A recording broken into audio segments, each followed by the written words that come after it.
Rise and shine, the weekend's over. You're going to want to...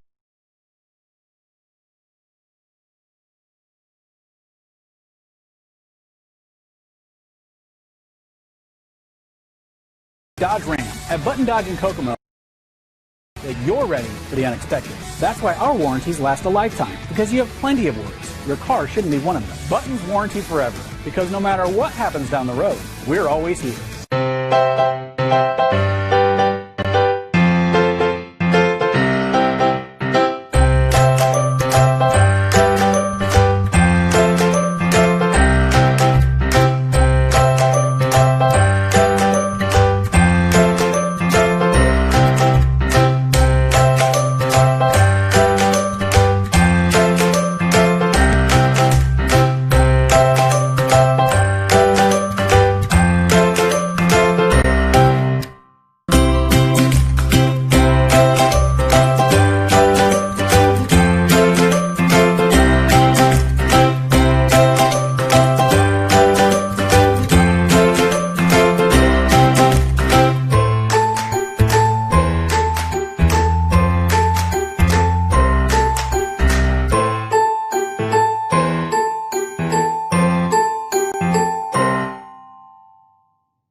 Are you a fan of exciting action, great sporting atmosphere, and good displays of sportsmanship?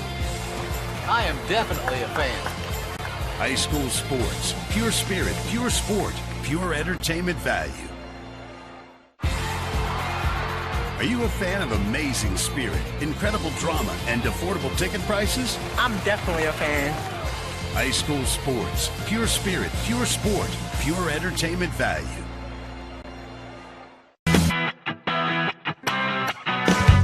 Welding students from the Kokomo Area Career Center helped create a new look for Walter Cross Field. They actually designed, built, and finished all the benches and screens and lattice work. Hardest part of the project, the benches, personally, would have been the overhead welds I had to do when I was welding underneath the bench. It kind of makes me happy. I mean, to see that it's out somewhere so people can see it. Oh, hi. I'm Ian Hoagland. I may be new to Solidarity, but their mobile banking suite puts all other credit unions to shame. With Solidarity Mobile Banking, I can check my account balance, transfer money, and pay my bills, all while using my smartphone. With their mobile suite, I can deposit my checks from anywhere, even in my underwear.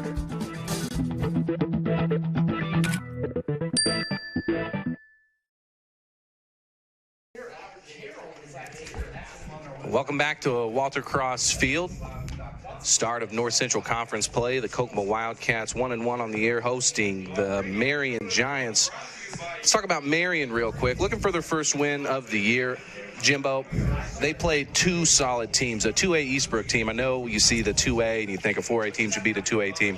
Yeah. That's a solid 2A team in Eastbrook. So no fault there, losing by a score of 39-18. But then last week getting trounced by Lawrence North. That's a team that may be up there in terms of the best teams in the state. So, I mean, not much to expect there. And it's a 6A team, and Marion's 4A. So, you know, Lawrence North, you expect them to beat Marion. They would probably come in and beat Kokomo pretty bad, too. So I think with the two teams that Marion's played, this could be a closer game than what what people are thinking maybe. At John Harrell, John Harrell's website, one of the most trusted websites for information in terms of high school football, high school basketball as well. They predicted last week Kokomo to lose by a score of 45-0 to Plymouth. Kokomo ended up winning that game. Tonight, John Harrell's website predicts a 42-28 Marion win. Kokomo hasn't beat Marion in 2 years. The last two seasons under Richard Benberry here at Kokomo, Marion put up huge numbers against the Kokomo squad. Yeah, they smoked them the last 2 years. I mean, in 18 it was 46-17, and then last year 45-6. So Kokomo's only scored 13 points in the last 2 years against Marion. A lot different look for this Kokomo team. Kokomo back to the double tight wing tee set. Austin Colby, son of Former football coach Brett Colby now has the reins for this Kokomo team. But if you look at how Marion fared against Brett Colby coached teams at Kokomo, I don't think Brett Colby ever lost to a Marion team, so maybe that will be the trend that Austin Colby tries setting here tonight. Never did. Up until the last 2 years, the last time Marion beat Kokomo was in 2006, and that was a 3 overtime game. Well, both of these teams run the ball very heavily. 70% of Marion's offense coming on the ground, 72% of Kokomo's offense coming on the ground. Neither team passing the ball very much, but this Marion team, coached by James Bell. Take a look at this guy's resume, Jim. James Bell, he's been around. He served as an assistant the last 3 years at Marion, but he was also the head coach at Jackson State University. And this is what gets me. He was an assistant coach under Cam Cameron at Indiana University. That's a legendary coach. And he was an assistant coach, too, I think, at Wake Forest. Under Jim Caldwell. Under Jim Caldwell. So, I mean, that is, when you think, just being in that environment, this guy has to know football for sure. So I think we're going to see a good game between him and Austin Colby tonight. We're going to take a break. We've got about 3 minutes until kickoff. When we come back, we'll bring it to you. You're watching Football Night here on Fast Play Sports.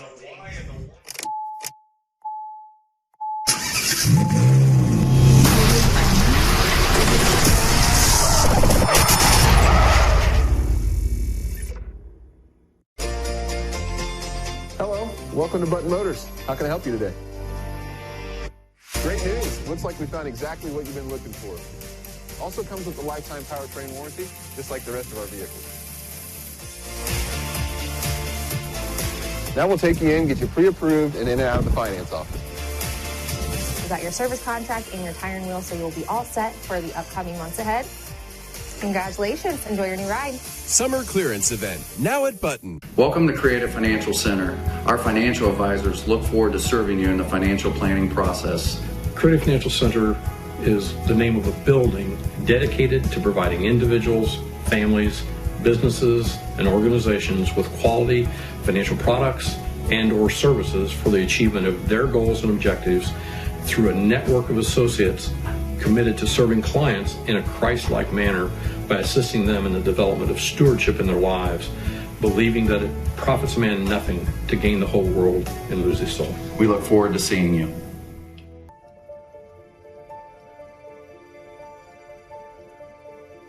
My father's father had 2 brothers and a sister. His older sister, Hazel, had married a man named Jim Yunker, and he was involved in the bottling business early on, as early as 1906 in Indianapolis, and he sold flavors. He would have had grape, cream soda, blood orange, ginger ale. In 1915, he got the franchise for Coca-Cola in Indianapolis. So then we fast forward 20 years later to 1935, Jim Yunker approached my grandfather and his 2 brothers and said the franchises in Kokomo, Logansport, and Peru are available for sale, and you guys want this. Trust me, you want to get into Coca-Cola business. You're watching Fast Play Sports, an affiliate of IHSAA TV and the IHSAA Champions Network. Thanks for joining us here on Football Night, part of Fast Play Sports. I'm Devin Schott alongside Jimbo Rail. About a minute away from kickoff as the Wildcats look to start off the North Central Conference season with a win against the Marion Giants. We talked a little bit about both of these teams a minute ago, but let's talk about some of the players we can expect to see, Jimbo. A guy on Marion who I expect to have a big game tonight, Khalid Stamps. He's a guy that had a broken wrist, missed the first game of the season. Giants kind of urged him in a little bit last week. It was a huge loss to Lawrence Norris, so tough to have a big impact there. But that's a guy that the Wildcats are going to have to focus on tonight. And for Kokomo to stop him, both teams are going to do a lot of running, so they're just going to have to key in on Khalid Stamps and that's Zamir Burnett getting the first kickoff, and he's going to be untouched. That is going to go all the way to the house. 10 seconds off the board, and Marion already has 6 points.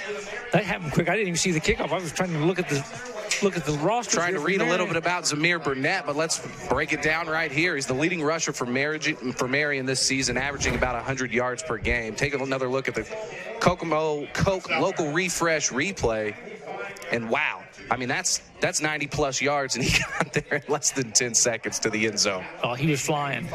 Marion looks like they're going to kick the point after here, but Burnett has the speed. I talked to Austin Colby a little earlier this week, and he said, man, I'm really worried about the speed that Marion brings to the game. Oh, yeah. Zamar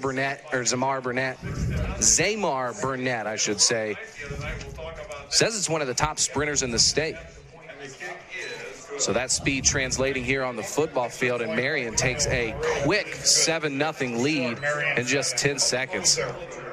Unbelievable, Jimbo. What do you think? That was crazy. We're sitting here looking down at papers. Yeah, before you look up, the guy's in the end zone. I'm trying to find the papers with the rosters on it, and guy's gone. So not a single offensive play for Marion, and they've already got 7 up there. What's crazy about last week's game, so this will probably happen in this game, this way this is starting out. Plymouth had the possession by like 15 minutes over Kokomo and still got beat as bad as they did. So it's going to be Prez Lawrence, Deshaun Coleman, and Tashai Stewart back deep for Kokomo. We'll see how the Cats can respond here, but that's tough. I mean, how do you bounce back from something like that? You run one back right back at him.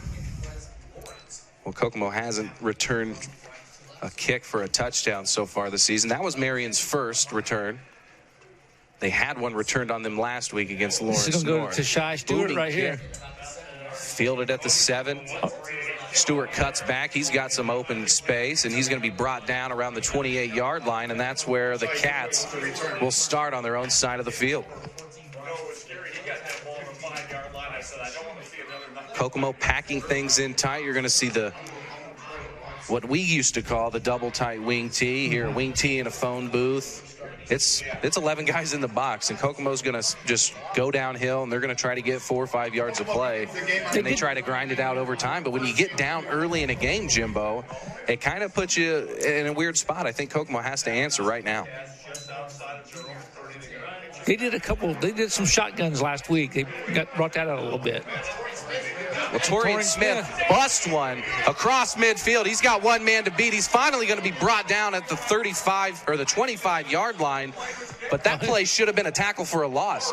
Torian Smith was hit in the backfield a good 5 yards behind the line of scrimmage. Take another look at the local refresh replay provided by Coca-Cola. Watch. Defense is right there. The double team gets blown up, and Torian Smith just shakes off the defenders right back out, and finds some space. Gain of 48 yards on the play. We haven't played but 30 seconds of football here at Walter Cross Field, and we've got 150 yards. Oh, they're running wild in 30 seconds. Already gained. Here's Barker under center. It's going to be a pitch to Ples Lawrence, Kokomo's leading rusher. That's going to be a solid gain of about 6 yards, and that is what the Kokomo offense aims to do on first down.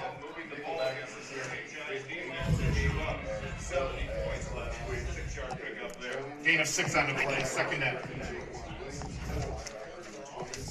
It's going to be a second down and 4 coming up.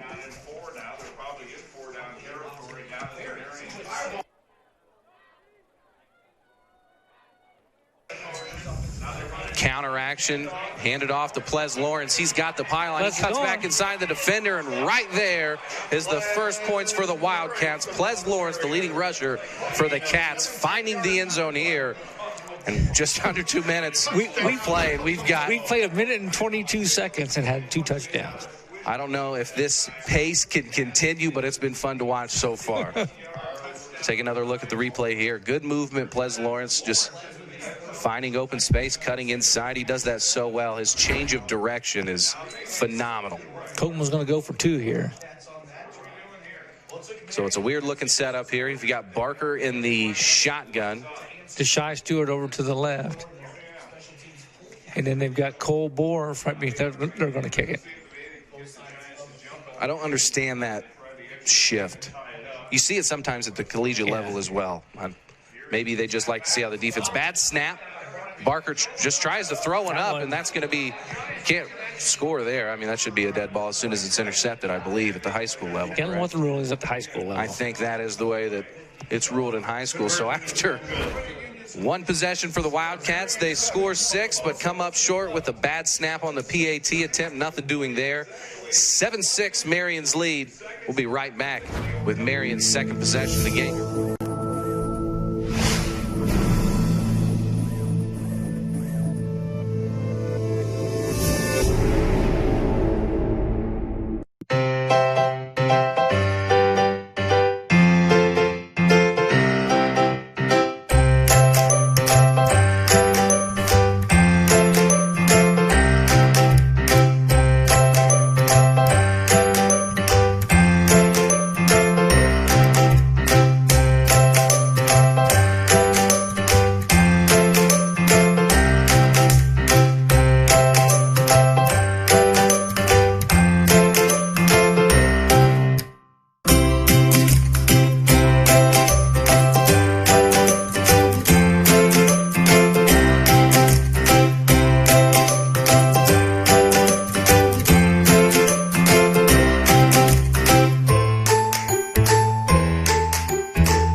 Welcome back to Walter Cross Field. You're watching Football Night here on Fast Play Sports. Kokomo kicking it away for the second time here tonight on this beautiful Friday night here in Kokomo. First kick Kokomo sent to the sky. It was fielded by Zymar Burnett, and there they go with a little squib kick onside attempt. And can you blame him there, Jimbo? I mean, the first time you kick it away to Burnett, he returns it for 90-plus yards to the house. Now Marion starts nearly at midfield, but, I mean, do you blame him right there? Yeah, you know what? I don't blame them, but last week they had a couple that went to the end zone, came back out to the 20. But if you want, just kick it out of bounds. And they get it at the 35. You don't want to give it to them at midfield. That is a good point. You said just kick it out of bounds and never let that guy try to return one again. We're going to get the first look at Marion on offense here tonight. We're going to have QB Jones starting at quarterback here. This is a Marion team that likes to allow multiple people to play that quarterback position. We'll also see a dose of Kane Richardson at the quarterback position. QB Jones goes both ways, so I'll be interested to see, we don't want to confuse the listeners. It's not QB. C-U-B-I-E, a very weird name, but I like it nonetheless. But it's perfect for a quarterback. And he plays cornerback as well. So. Yeah, QB. And, you know, my favorite player in this team is number 19. Who's that? Oh, Mr. Kyle. They just call him Mr. Kyle. Mr. Kyle. What a name. QB Jones hands this one off. That's going to be, can't see. Malachi Simon. And they got the coolest names in the North Central Conference right here. They do. That's a guy that we really didn't preview in the pregame as part of this Marion running game. So he may be, he's got some size to him. I'll tell you what, he looks like a force to bring down up there. What are his dimensions listed on that sheet there, Jimbo? Yeah, Malachi, he rolls in a from the Kokomo 5'10", 203. That's a load. And Stamps is 5'6", 175. He'd be hard to get down, low center of gravity, 5'6", 175. Jones in the shotgun. That one's going to be handed off again and finally brought down by a gang of Kokomo defenders. I'm going to credit 81 for the Cats for that tackle right there. That's John Curl, his first tackle. John Curl had a big game last week. Fumble recovery, had some big hits. Gain of 3 on the play. Fourth down and very short, probably 2 yards to go. They're definitely going for it. Marion on Kokomo's side of the field. Looks like a pistol set here. Jones hands it off, hitting the backfield, and that's going to be nearly a tackle for a loss. That's not going to do it. That's going to be a turnover on downs. What an answer from the Wildcats. After allowing the opening kickoff, Marion finally gets a set of downs, and Kokomo stops them in their tracks at midfield and that's after squib kicking it to midfield to begin with. And that was Amir Burnett that we talked about. They got a key in on him. They got him right at the line. So Take another look at the Coca-Cola local refresh replay. Nearly a quick tackle for a loss in the backfield. Didn't see the Cat defender there, but now we bring back out the double tight wing T. Evan Barker under center for the Cats.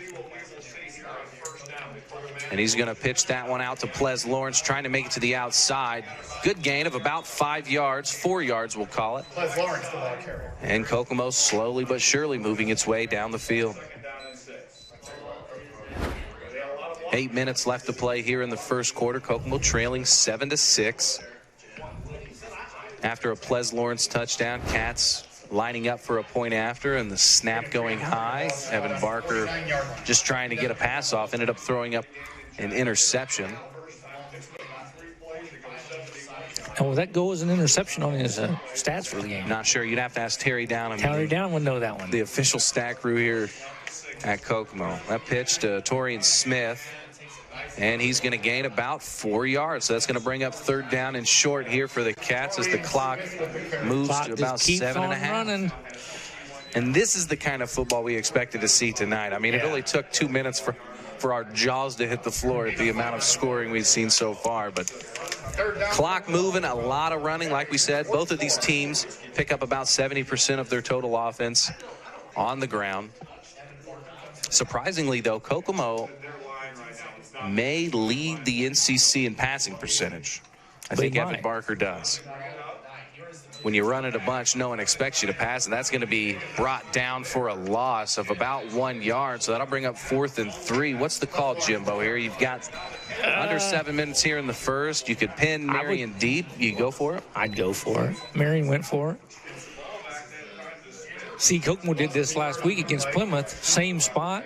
And the punt went about 6 yards. 4th down Kokomo from the After thinking we're seeing nothing but offense, we're seeing two great defensive stands. We'll see if the Wildcats can convert right here, probably try to jump two, draw a Giants defender offside. And that is the case. It looks like they might do it one more time and burn a timeout. 6 minutes. And there's the play. Barker rolling out to the right. It's going to be a pass. He tucks it, and he's not going to pick up enough for the first. That's going to be a turnover on downs. So two defensive stands back-to-back after two quick touchdowns by each of these teams. Just over 6 minutes left to play here in the first.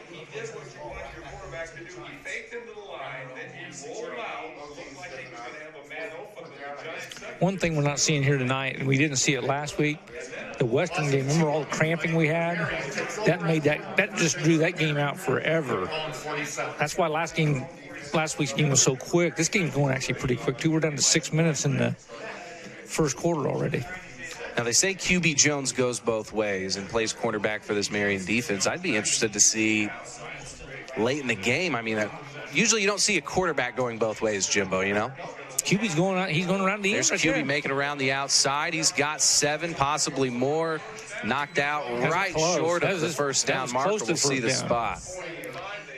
And they're going to mark him just short, a couple yards short. So 2nd and 2 coming up. QB got out there and he started moving and grooving, didn't he?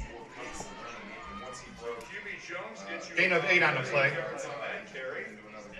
2nd down Marion from the Kokomo 45. Marion not huddling up, taking the call from the sideline. Do they have wristbands on, or are they just verbal calls? I like that. I like that pace of play when you keep that up. Defenses struggle to get that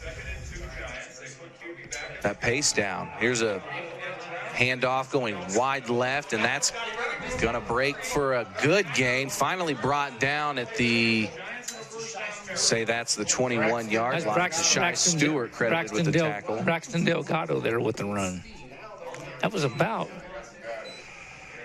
almost 25-yard run right there. Gain of 24 yards on the play. So Marion starting to move the ball. Giants looking for their first win on the season. 0-2 after playing two very good teams. And Jimbo, I really think that when you lose games early in the year, it does nothing but make you better. I was always scared of teams who got those losses out early. You learn a lot in losses. That looked like a hold on the outside, and number 28 for the Wildcats just absorbed it all and still made the tackle. We'll say Keegan Name was credited with that tackle. for a loss. It's going to bring up 2nd down and 11 to go. Loss of a yard on the play. 2nd down, Marion from the 22. Giants getting the call from the sideline. Action field minutes here at Kokomo tonight on a perfect night this Labor Day weekend for week 3 of high school football. 2nd down and 11 now for the Giants. QB Jones has him set. Looks out over the defense. QB Jones keeps it, goes inside, and he's brought down rather quickly. QB Jones, the keeper. And it looks like 81 of the Cats in the action on there. John Curl again. He's having a good day so far. Gain of a yard on the play. 3rd and 10, Marion from the 21.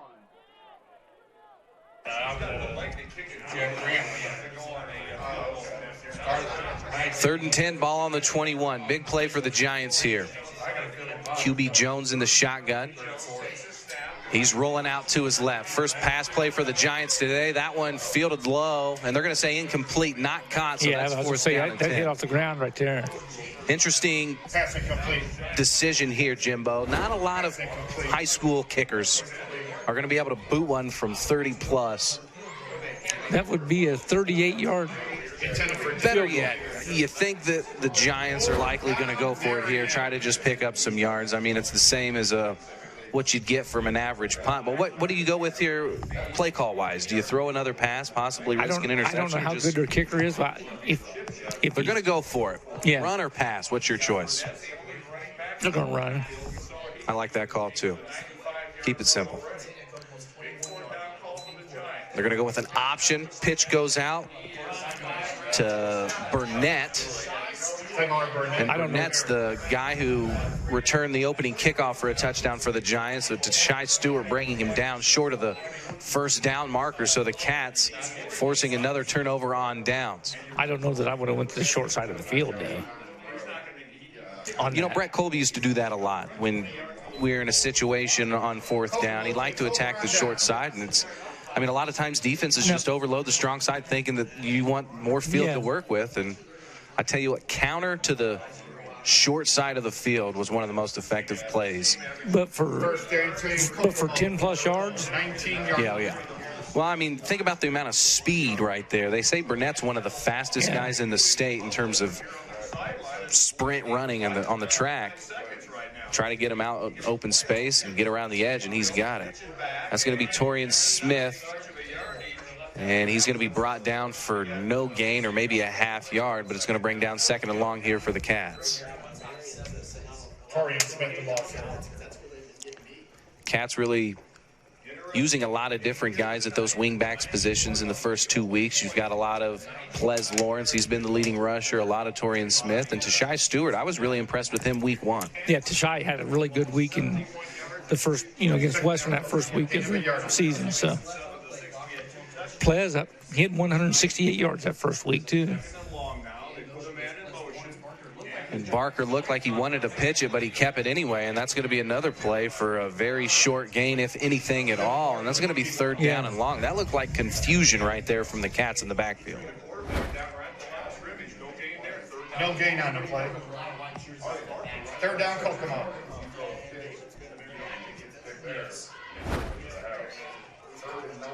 And I'm used to seeing Shane Spear at the fullback position for Kokomo. I heard that he was going to focus a little more on defense coming up, but it looks like Kokomo's ran a few different guys at that fullback position right behind Barker. Here's 3rd down and long. Barker takes it, pitches it out. It's going to Torian. Inside move for Smith, and that's going to be another short gain. So 3 plays, a 2-yard total gain right there. 2 yards total on that, and it's going to bring down 4th and long. And you got to assume the Cats are going to punt this one away. Gain of 2 on the play. Let's see who they got going out there to punt. And you can see Burnett already, number 5. They got Deshaun Coleman out to punt. Burnett's back, and as well as Delgado. These are the 2 kick returners, and this could be a running kick punt too. A little rugby style. Yeah, that's normally what he does. So Burnett at the top Can't really see him yet, but when the punt goes away, Burnett will be at the top part of the screen. Delgado will be at the bottom. It's going to be a timeout taken by the Cats. We're going to step away, recognize a few sponsors. When we come back, we'll bring you the rest of the first quarter. You're watching Football Night here on Fast Play Sports.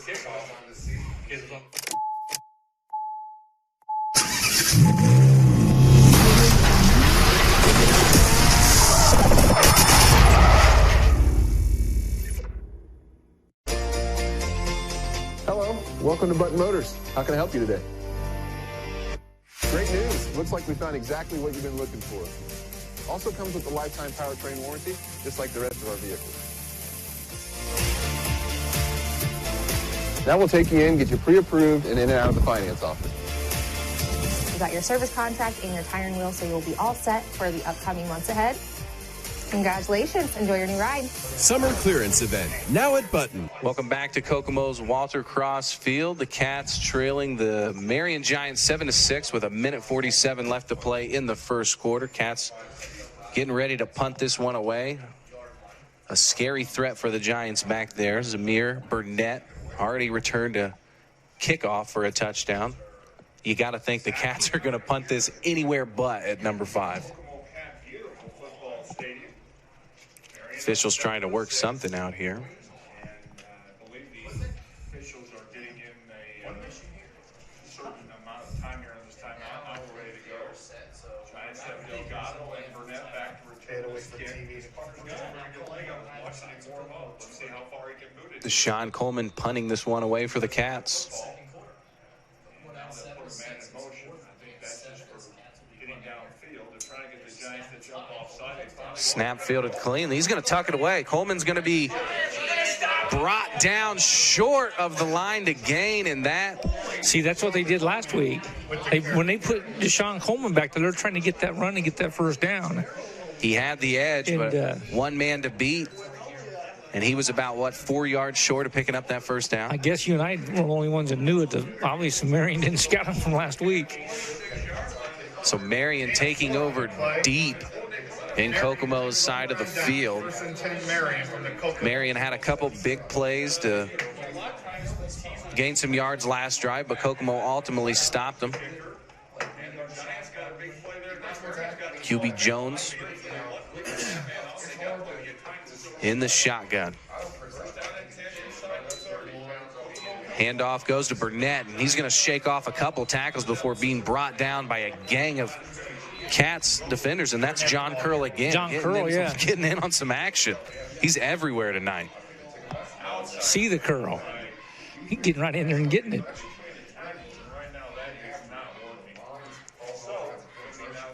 Loss of a yard on the play. Second down. Second down and 11 to go. Burnett still in the backfield for the Giants. QB Jones manning the quarterback position. We talked about Kane Richardson also playing quarterback for this Giants team. We'll see if we get any looks at him later. Jones hands it off to Burnett. He's got an open seam, but he's going to be brought down by Tashai Stewart, I believe, on the tackle right there, and that is number 21, Tashai Stewart. Great job with the open field tackle. They've just completely shut Zamir down. Third down, Marion from the Kokomo. So it looks like Burnett's going to head to the sideline. Malachi Simon now behind QB Jones for the Giants. 20 seconds left to play here in the first quarter. Third down and long. Cats need a stop. Option play. Going to be pitched out to Simon. And he's going to have good enough for the first down. And that's going to set up a nice opportunity for the Giants as they're going to let this clock probably roll down to end the first quarter. But that is a play you just cannot allow on third down and long. Nobody on the outside. Pitch went to him immediately, and nobody else was there to contain. It didn't. 10 on the play. First down, Marion. They stopped it on the last possession, but they didn't get out there in time for that one. And that'll do it here for the first quarter. Cats trailing 7-6 here at Walter Cross Field. You're watching Football Night on Fast Play Sports. 7, Kokomo 6. Welcome to Creative Financial Center. Our financial advisors look forward to serving you in the financial planning process. Creative Financial Center is the name of a building dedicated to providing individuals, families, businesses, and organizations with quality financial products and or services for the achievement of their goals and objectives through a network of associates committed to serving clients in a Christ-like manner by assisting them in the development of stewardship in their lives, believing that it profits man nothing to gain the whole world and lose his soul. We look forward to seeing you.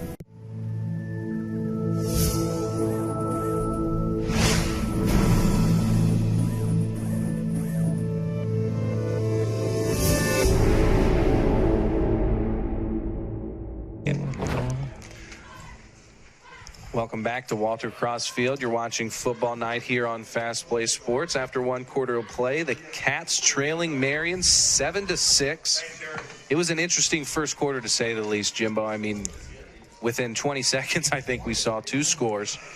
And after that, nothing. A couple of stops by Kokomo, a couple of stops by Marion. But right now, Marion converting on a long third down, and they're deep inside Kokomo's territory, threatening to score. Yeah, they're on the right on the 15-yard line, first down.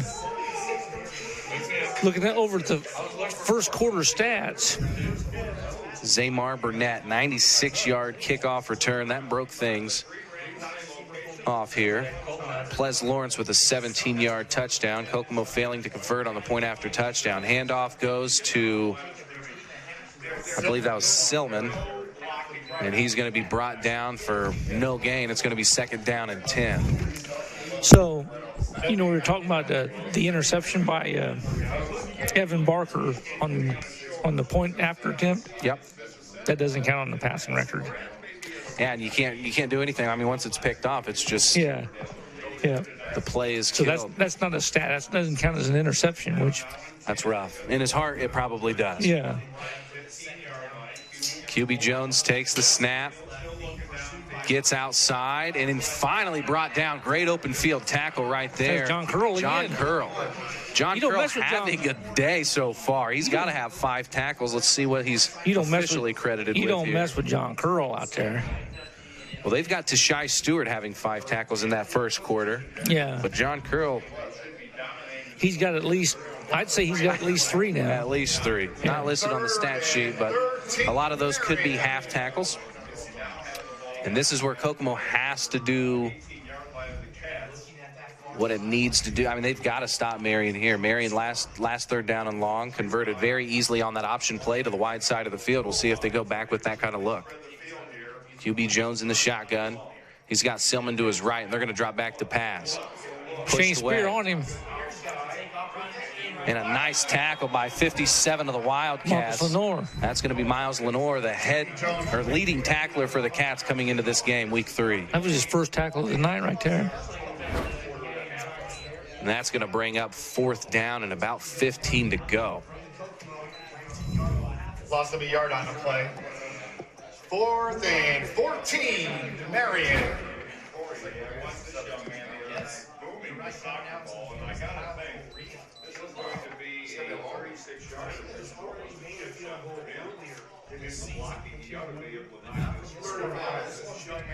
Three players on this Marion team going both ways tonight to start things off. This is going to be a long field goal attempt.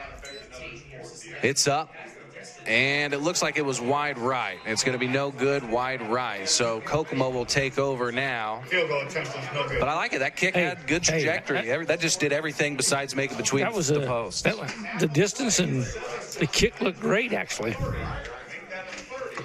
Well, you're watching Fast Play Sports, an affiliate of IHSAA TV and the IHSAA Champions Network. Jimbo, why don't you tell everybody at home a little bit about Brian Consul State Farm and what he can do for you? Well, Brian and his team are here to help individuals. He can help them manage the risk of everyday life, recover from the unexpected, and realize their dreams. Brian Consul State Farm is located at 2981 South Webster Street in Kokomo. Come in to see Brian, or you can come in to see me. Kokomo takes over on their own 20-yard line. Can you insure me, Jimbo? I sure can. Can you insure the Cats win this game? I can't insure that, but I can definitely insure you, Devin. Barker under center. Cat's going to drop back to pass on first down. Not used to seeing that. And that's going to be picked off by number 15, Jaquan Williams. And just a devastating blow for the Cats, trying to surprise everybody. I think everyone was surprised to see a pass, but just not there. First down pass like Barker that. throwing it right to Williams. And the thing is, he should have just tucked it in and taken. He just threw it into a whole slew of Marion players. Too tight of a window right there. You had two giant defenders right in the area. Sometimes you just got to tuck it and take the loss. 10:16 left to play in the first half. Marion taking over deep in Kokomo's territory. Marion had a first down opportunity just in this similar part of the field just minutes ago, and Kokomo came up with a stop. So we'll see if the Giants can make a mark here on offense. They have yet to score the ball on offense. A kickoff return for a touchdown by that guy right there. Ball's on the ground. Ball's on the ground. By Burnett. Fumbled it, but recovered it himself. But he's the only guy to score for the Giants so far in the opening kickoff. The offense has yet to really do much. A couple of big plays for large gains, but that's about it as far as the Giants offensively. So a huge loss on first down. That's second down and about 15 to go. And it looks like Marion's going to call a timeout. So we'll step away, recognize a sponsor or two. We'll be right back with the rest of the first half. You're watching Football Night here on Fast Play Sports.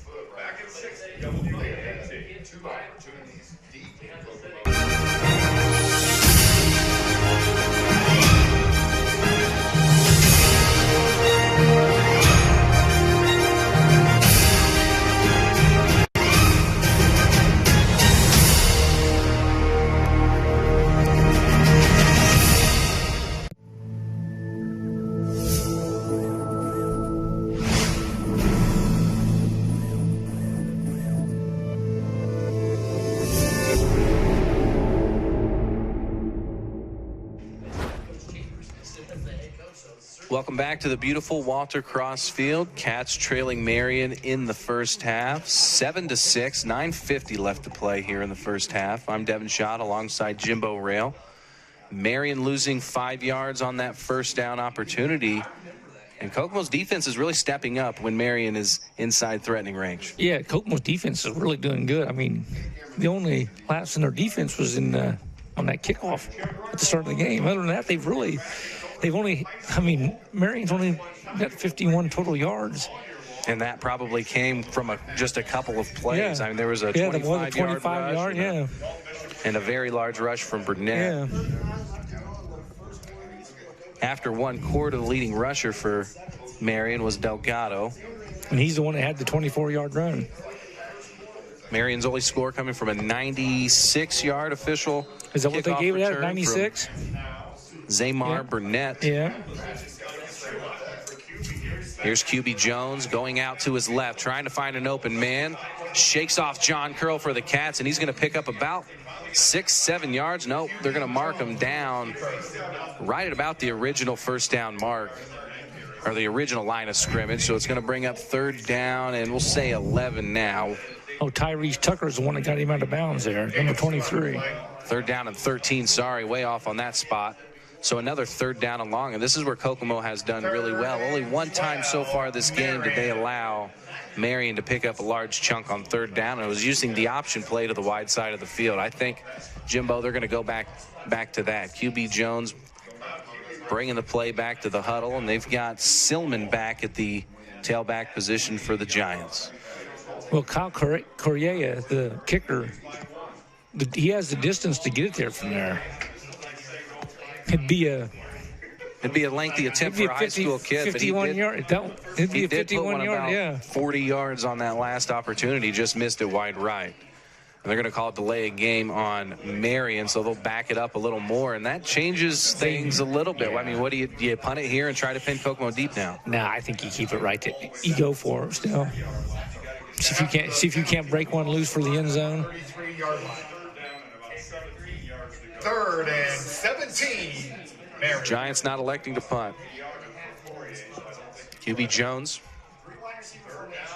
taking the snap, rolls out See what QB's got with his arm. Lays one up. 2 Kokomo defenders right there, and that's a smart play, not intercepting that pass, because Kokomo gets about 40 yards right there just by letting that ball drop to the ground. Heads up play. It looked like they knew, hey, don't catch this pass. I think Miles Lenore got a hand in that. That's going to be tough to do. Or that's got to be tough to do. You know, I mean, you see that ball as a defender, and you just think, how many times do you get your hand on a ball in a game? You want to pick it off, but we'll call that a heads-up play. We'll say that they didn't mean to catch that. Give them the benefit of the doubt. 9:36 left to play in the first half. Cats trailing by 1.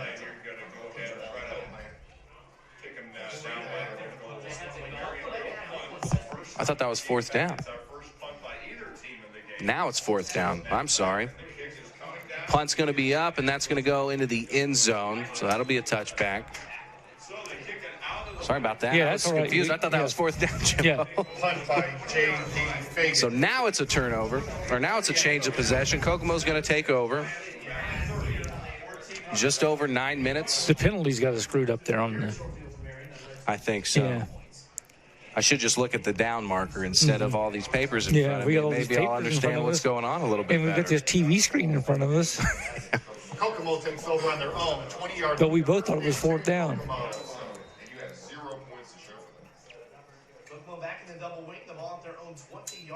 Barker takes the snap. Gives it off to Ples Lawrence. Ples Lawrence has a good chunk of yards gained. There'll be about 4 yards on 1st down, and that's what Kokomo does. Slow, methodical, eat the clock. They got Evan Barker clear over to the sideline again. Now he's got to run all the way back. It's track practice. You got to get that conditioning up. 2nd down, Kokomo. 2nd down and 6 to go.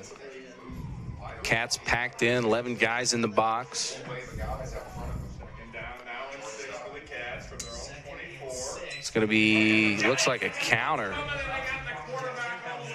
Yeah, Evan Barker not even able to get the handoff off there before he lost about 6 on that one or more. A huge loss. You're not used to seeing that type of loss of yardage from a double tight wing tee. Looked like a run play. Let's take a look at here again on the local refresh replay.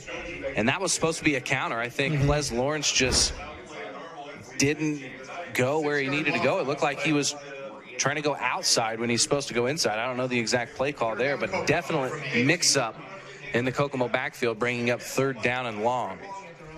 Under 9 minutes to play here in the first half. Kokomo struggling to do anything on offense right now. And Barker's just going to take that himself. And he's going to pick up a few yards, but it's not going to be enough for the 1st down, and Kokomo's going to have to punt this one away. He picked up about 7 there, it looked like. Gain of 7 on the play. And it looks like Deshaun Coleman's going to be back onto the field to punt for the Cats. Last punt opportunity, Cats were on their own side of the field, and Deshaun Coleman tried to pick it up with his legs, and he was stopped short. Is he going to try to do a running kick again? We'll see if he goes for that rugby style. Probably going to roll out to the right. Don't want to kick it to Burnett, number 5 at the bottom of your screen when you see this punted away. It's going to be end over end. And the Giants are going to elect not to touch it, and Kokomo will down it on Marion's side of the field. So not a terrible punt. Punt by Deshaun Coleman, down by Kokomo. Both teams really struggling offensively to do anything. I thought we were going to see an offensive showcase tonight. Yeah. With both teams running, the defense is obviously picking up where they're running and we were handing off to. Marion takes over on their own 46-yard line. 1st and 10, Marion. So Burnett in the backfield now for the Giants. QB Jones still at the quarterback position. Josh Balfour at the bottom of your screen at the wide receiver spot. Handoff to Burnett. He's going to go inside. That's going to be just short of the 1st down marker. Pickup of 8, maybe 9 yards on 1st down. That's the most yards he's got on his, and he carried this tonight. Burnett really hits that hard. He takes that handoff, and he's immediately downhill. You can tell that this guy knows how to sprint. Terry Downham saying that he's one of the best track runners in the state, sprinters in the state. And there he stopped behind the line of scrimmage. Loss of 2 yards, 3rd down and short coming up. And it looked like maybe Shane Spear in on that tackle. Or sorry, Tyrese Tucker. I saw number 23 Tyrese Tucker, in that. 23, yep. Tyrese Tucker's getting some action tonight. A double T.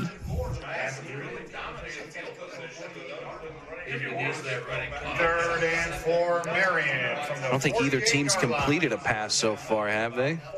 No, neither. Marion 0 for 1, and Evan Barker throwing an interception on his only attempt. And Burnett got brought shut down there. again. Who was that in the backfield causing havoc for Miles the Cats? Lenore, 57. Leading tackler for the Cats so far this season. Had a slow start, but he's here right now.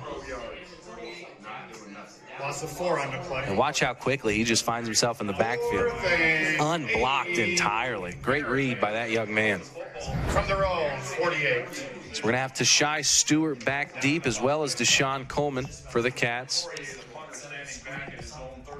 Can't see the number for the Marion punter.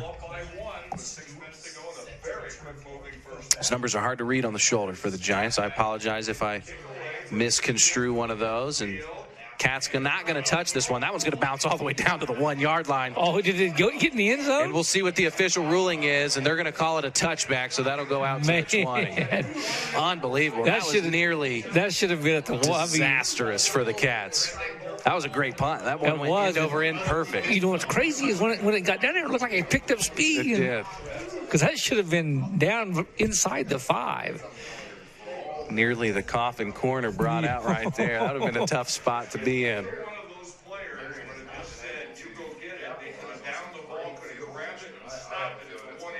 I always like starting deep in your own territory, Jimbo, especially in this offense, when you know you can just take 5 minutes, 50 seconds and just eat the clock and slowly. I mean, that used to be the best.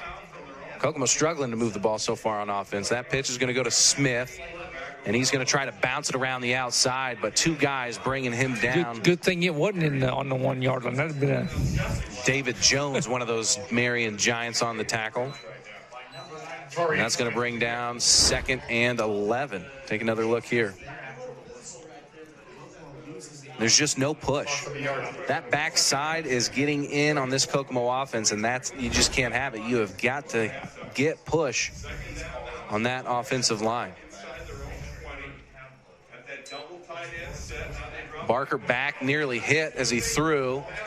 And it's going to be caught by Torian Smith, but he's going to lose a yard on the catch. Yeah.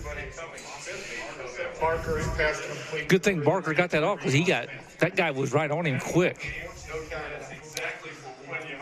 So another 3rd down and long for the Cats. It just seems like every pass play that the Cats have thrown out there, there's nothing downfield. Barker is looking to dump it off short, and this Marion team is all over it. Loss of a yard on the play. 3rd down. So now we're going to see a different variation of the wing tee here. We've got 2 wide. Tashai Stewart in motion. Barker looking down. He's got an open man. Great catch right there on the outside. That's going to be good enough for a first down. And we'll see the official spot. It's going to be close. That was to Noah Wainscott right there. Noah Wainscott on the catch, but that's going to be about half a yard short of the first down. What do you do here, Jimbo? 4th down? Wow. Is it 4th? It's 4th down it now is, this it time, is right? down. Okay, I got that correct. Okay. I think you just let Barker pick it up with a QB sneak. I mean, you let anything develop. Marion's getting pushed on that D-line. And they go with the fullback. And he's going to be stopped short. Unbelievable. Well, it depends on where they spotted it. I think he got it. They've got him just short of the 30-yard line. The line to gain is the 30. We might have to see a measurement here. The nose is nearly on the 30. You see the first down marker from our vantage point looks like it's sitting on the 30. They're Yeah, going it to does look stop like it's the on clock. the 30. We're going to bring out the chains here. Now, this is where it helps to maybe have a home guy doing the change. You get that slack. There's not so much slack. Man.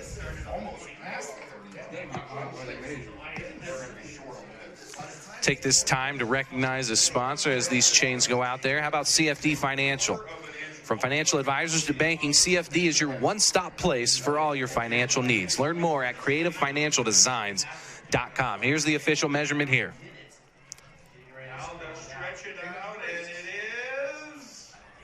It's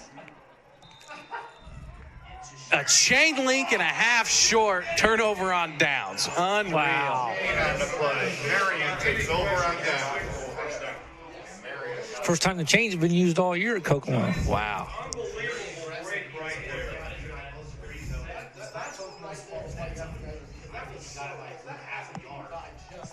It's a good game so far. John Harrell predicting the score of this game to be, what was it, 40-something to 20-something? 42 to 28. I don't know who that guy is, but he's...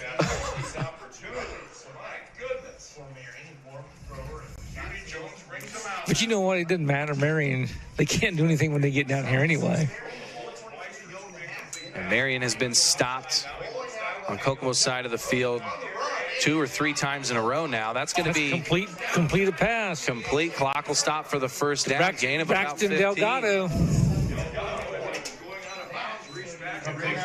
Braxton Delgado's having a pretty good game tonight. He's quietly out there making a difference for sure. Take another look here. QB Jones at the quarterback position, rolling out to the left. And Delgado just good hands right there, getting 1 foot down's all you need at the high school level. It's a catch all day. 3 wide for the Giants. QB Jones hands it off inside to Burnett. Burnett brought down after a gain of about 2 yards. I guess I don't understand why so much of the offense is trying to run between the tackles because there is no holes being open. Gain of 2 on the play. Marion has only run for 2 touchdowns so far this season. 0-2 on the year, but they did play a very good Eastbrook team and an even better Lawrence North team last week. But still, you would expect with the amount of talent they have at the running back position, I would expect more scores from their tailbacks, but only 2 on the year so far. Here's Jones rolling out to his right. He's got nobody. He's just going to run out of bounds and maybe pick up a yard, and they're going to call it no gain, it looks like. Maybe even a loss of a half a yard. It looks like it could even be a little bit of a loss. And this is where Kokomo's done well, forcing Marion to 3rd down and longs. And I say it feels like Marion's been inside the 20 for a good portion of this first half. It seems like this quarter, they've been at this end the whole quarter. I don't think it's been past the 50-yard line. Kokomo, has Kokomo picked up a first down in the second quarter at all? I don't think they have. How many did they have in the first half, or first quarter? Take a look at those stats provided by Terry Downham and his amazing They both only crew. had 2 first downs in the first quarter. I don't think Kokomo's had any this quarter. A couple of stagnant offenses here. Can the Giants pick up a first? QB Jones cuts back inside. Ball's on the ground. I think the Cats have it.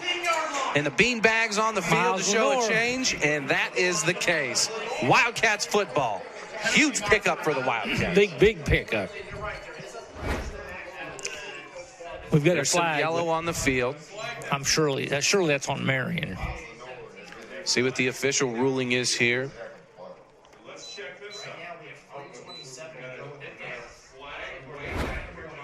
Take another look at the... There's a lot at stake right here. These guys want to make sure they get this one right. Here's the white hat Jeff Harrell with the call. They're going to call a dead ball unsportsmanlike on Marion, so the change of possession will stay. It'll be Kokomo's ball, and they'll mark off 15 yards from that spot. Here we go with the local replay from Coca-Cola. Who was the unsportsmanlike on? I didn't see.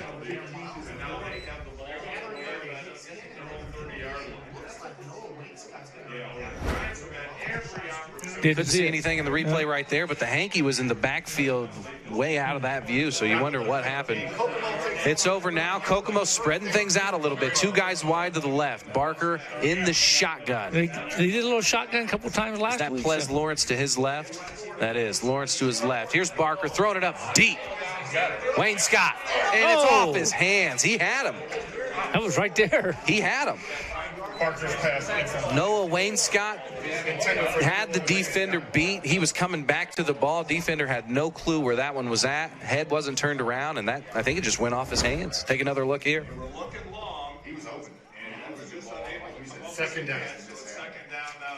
That ball had a ton of air on it, too. And, yeah, Wainscott just off his hands. Sometimes you hear those feet. Second down and 10 coming up. That did have a lot of air on it. Two guys wide. This one's handed off to Lawrence on the right side. He's got some room to go. Cuts back inside. Two guys to beat. It's just Burnett to go. And Burnett finally pushing him out of bounds. Ples Lawrence, 25. Huge game. That was a 45-yard run right there.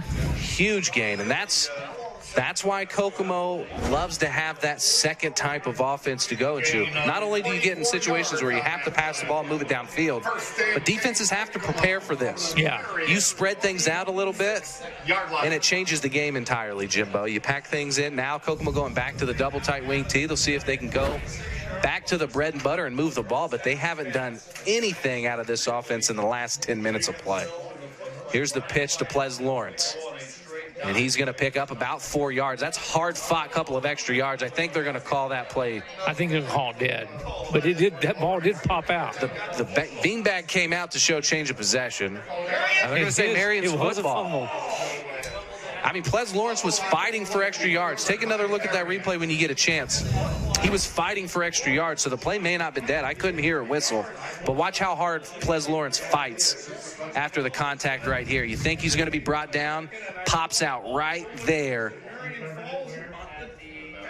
And that ball, I think it came out late. I think his knee was down.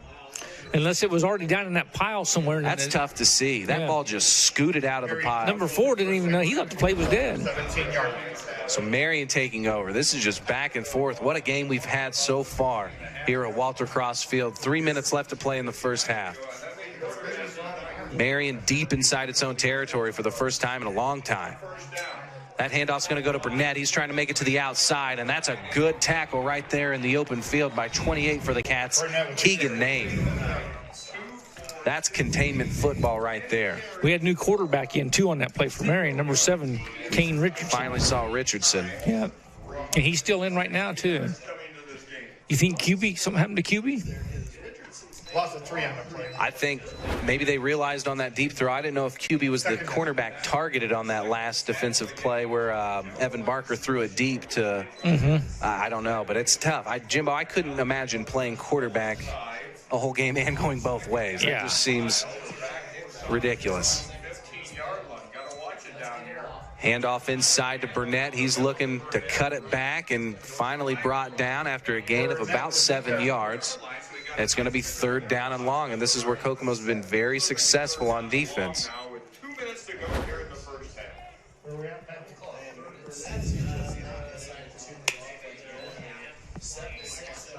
Had some gnats flying around in this press box all day. Getting natty in here. Heck or gnats. Innovate on the play. So we're going to call it 3rd down and 7 to go. Marion from the 23. Marion in the shotgun. Richardson taking the snap. And he's going to fake the handoff. Looks right.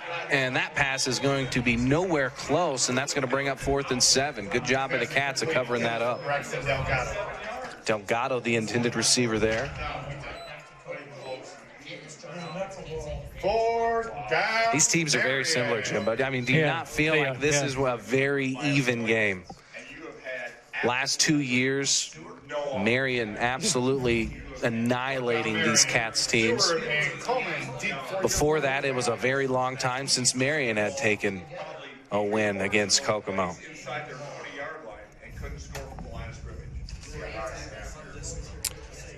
And here's going to be the punt. Coleman back deep as well as Stewart. Tashai Stewart fields it, tries to bounce left, and he's just moving all around. That's a lot of work to gain or maybe even lose a yard. I think he lost a yard, but I'll tell you what, that was a heck of a punt.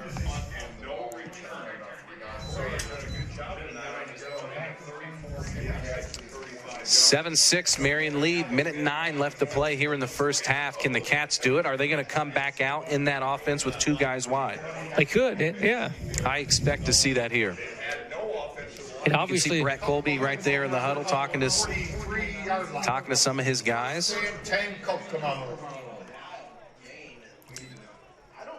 I want to give a shout out to my buddy TT, Tom Tolan from the city of Kokomo, which we'll give a little plug here with City of Kokomo here coming up. But Tom Tolan, he's watching us on FastPlaySports.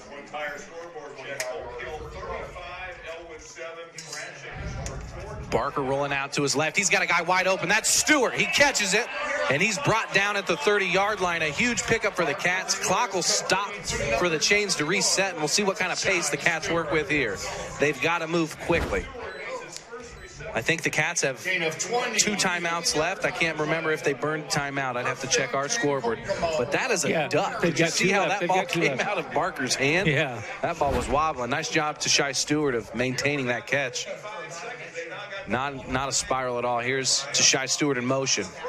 Barker trying to find an open guy and nearly throws another pick. He tried to force that one in there, but the clock does stop, so that's a good takeaway. Yeah. Intended for Noah Wayne Scott. Second down. Wayne Scott, the intended target on that pass. 46 seconds left. 2nd and long for the Cats. Cats have the ball in the Giant 30, trailing 7-6. I wouldn't mind a Ples Lawrence run.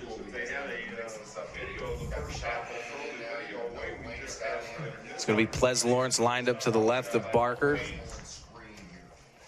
Coleman and Wayne Scott wide left. That's Coleman in motion. And here's Lawrence up the middle. And that's going to be a gain of 1, maybe 2 yards. Did he fumble again? Is that ball loose? I think he fumbled again. Marion football. That's the official ruling on the field. Take another look at the replay. Let's pull that up and see if we can figure out where that ball went out. Well, when he came down, I didn't see a ball in his hand, so.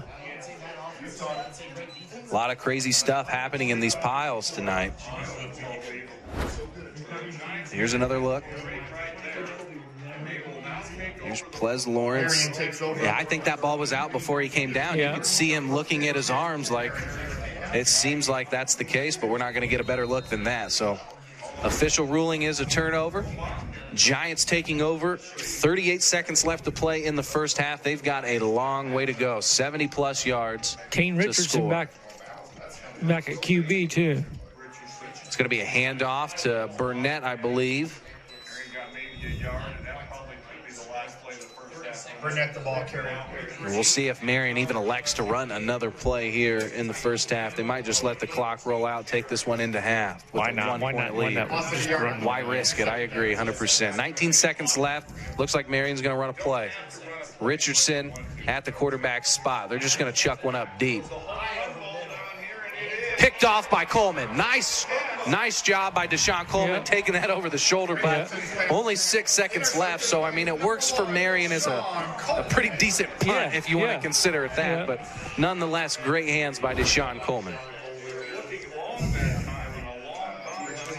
That's a nice pass to Deshaun Coleman. That is a tight spiral. That's a good-looking ball right there, I got to say.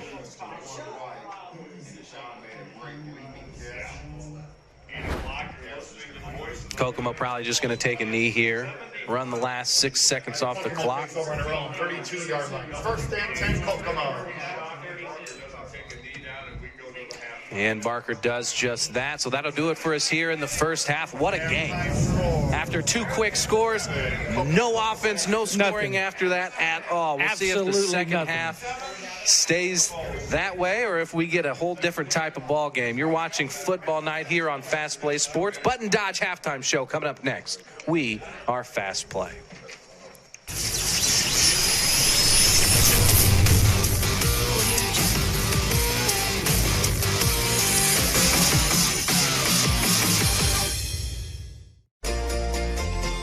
Hello, welcome to Button Motors. How can I help you today? Great news. Looks like we found exactly what you've been looking for. Also comes with a lifetime powertrain warranty, just like the rest of our vehicles.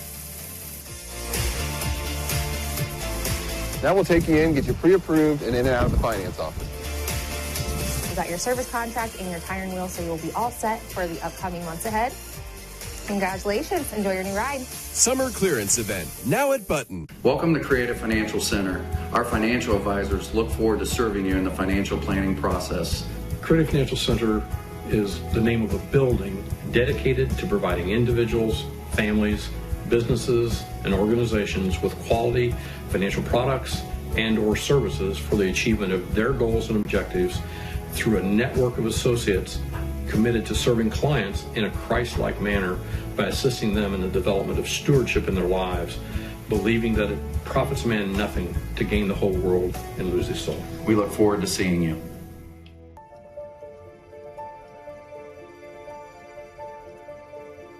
My father's father had two brothers and a sister. His older sister, Hazel, had married a man named Jim Yunker, and he was involved in the bottling business early on, as early as 1906 in Indianapolis, and he sold flavors. He would have had grape, cream soda, blood orange, ginger ale. In 1915, he got the franchise for Coca-Cola in Indianapolis. So then we fast forward 20 years later to 1935, Jim Yunker approached my grandfather and his two brothers and said the franchises in Kokomo, Logansport, and Peru are available for sale, and you guys want this. Trust me, you want to get in the Coca-Cola business.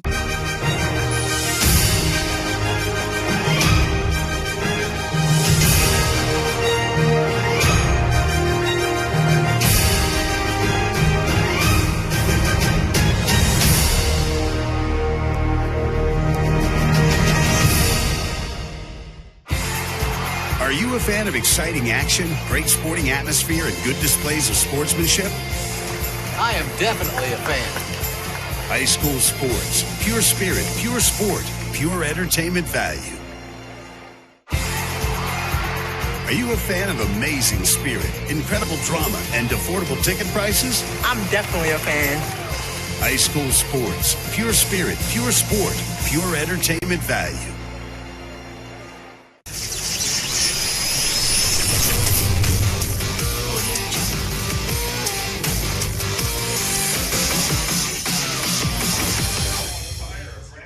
Welcome to the Button Dodge halftime show, part of Football Night here on FastPlaySports. Kokomo taking on Marion in the first North Central Conference matchup of the 2020 season. We're in week 3 here, and we welcome you live to Walter Cross Field. I don't know what to say about the first half, Jimbo, other than the fact that the first 25 seconds of the game's really the only thing that we've seen so far. Zamar Burnett, 96-yard kickoff return. Take another, I mean, this is the first kick or the first play of the game, kickoff return, and he goes untouched. He's right down the sideline, yards. Right? And we've heard before that this kid is one of the best sprinters in the state. Officially on the record, it took him 11 seconds to score that touchdown. Yeah. He fumbled that ball around, and it still took him 11 seconds to score. 11 seconds, yeah. How long is it going to take you to run 96 yards down the field? More than 11 seconds. Olympic 100-yard dash times, like 9-point-some seconds. That's Olympic speeds, I think. So Burnett, I'd watch out for him come track season. That kid's going to be scary. Ples Lawrence scoring on a 17-yard run for Kokomo, but Jimbo, I think the real story of this game is Kokomo's defense. You think about the amount of times that Marion has set up deep inside Kokomo's territory, a new possession, and Kokomo stopped them. Well, this stat's going to blow you away right here. Give it to me. So Marion had 52 total yards in the first quarter. Yep. They've got 62 for the game now. So that means they got 10 yards in the second quarter. Unbelievable. I mean, and 12 of that's on those passing yards that they had on the one pass. Just stagnant off. And so they've lost yardage on a lot of the plays that they've had. Now, Kokomo's really struggled in the double tight wing T sets. They haven't really gotten a lot of yards on first down. And when you're not getting yards on first down of that offense, you are going to struggle because, I mean, your playbook is limited. There's only so many things you can run in that set. But Kokomo kind of spread it out a little bit right there. They let Evan Barker throw the ball downfield. He found Wayne Scott for a big pass. He threw 6 passes in the first half. That's more than he threw in the first 2 games combined. Deshae Stewart caught a 27-yard bomb. But really, I mean, like, defense is the story of this game so far. Guys like Tyrese Tucker and John Kerr leading the way with 6 tackles apiece. Deshaun Stewart's got 5. Miles Lenore with 4 to round things off for the Cats. Tyrese Tucker's having he's having a breakout game tonight. I mean, the first 2 games you didn't hear much about Tyrese Tucker. You didn't. He's got 2.5 tackles for a loss. John Curl's got 3.5. So those guys are in the backfield. Oh, yeah, they're in there getting constantly. For Marion, their leading tackler, Marquise Smith, he's got 4. Aiden Fisher, he's got 3. Trevor Stone's got 3. John Balfour's got 3 as well. Braxton Elgato, really a guy that's making an impact, but like we said, Marion's just not doing much on offense. And that's really the tale of this game. Do you see the second half mimicking this same style of player? Do you think one of these teams is going to show up offensively and we're going to see some scores? Well, Marion's got a new quarterback in there. With QB in there, they had a different type of offense. With Kane Richardson, maybe a different offense for Marion, which could change things up for Marion for better or for worse. It's hard to say. Yeah, QB Jones 1 of 3 through the air, and Kane Richardson 0 of 2. He had the interception. It was taken away by Deshaun Coleman, but he did throw a very tight spiral. Yeah, it was 40-some yards downfield. Yeah. He looked like he could deliver the rock the distance if he needs to. We'll see. We've got about 9 minutes left until the second half gets underway. We'll come back after a short break from these sponsors. You're watching Football Night on Fast Play Sports.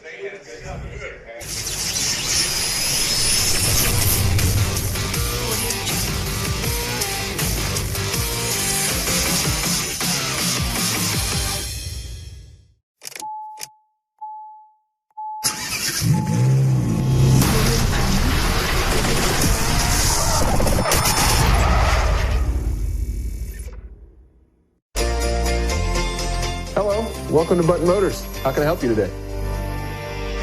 Great news. Looks like we found exactly what you've been looking for. Also comes with a lifetime powertrain warranty, just like the rest of our vehicles. Now we'll take you in, get you pre-approved, and in and out of the finance office. You got your service contract and your tire and wheel, so you'll be all set for the upcoming months ahead. Congratulations. Enjoy your new ride. Summer clearance event, now at Button. Welcome to Creative Financial Center. Our financial advisors look forward to serving you in the financial planning process. Creative Financial Center is the name of a building dedicated to providing individuals, families, businesses, and organizations with quality financial products and or services for the achievement of their goals and objectives through a network of associates committed to serving clients in a Christ-like manner by assisting them in the development of stewardship in their lives, believing that it profits a man nothing to gain the whole world and lose his soul. We look forward to seeing you.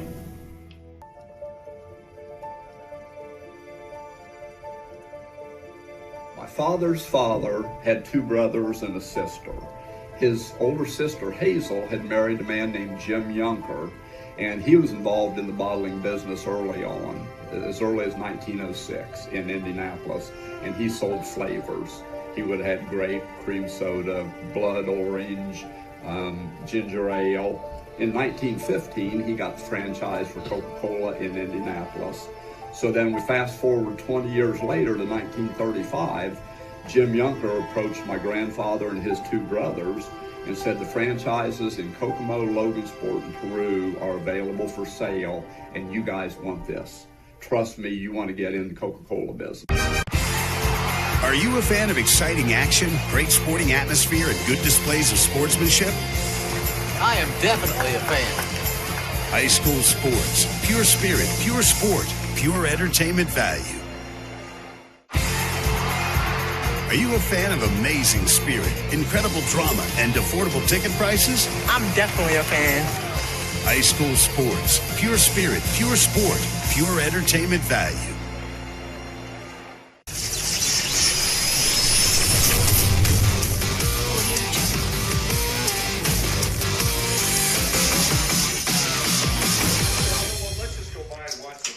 Welcome back to the Button Dodge Halftime Show, part of Football Night here on Fast Play Sports.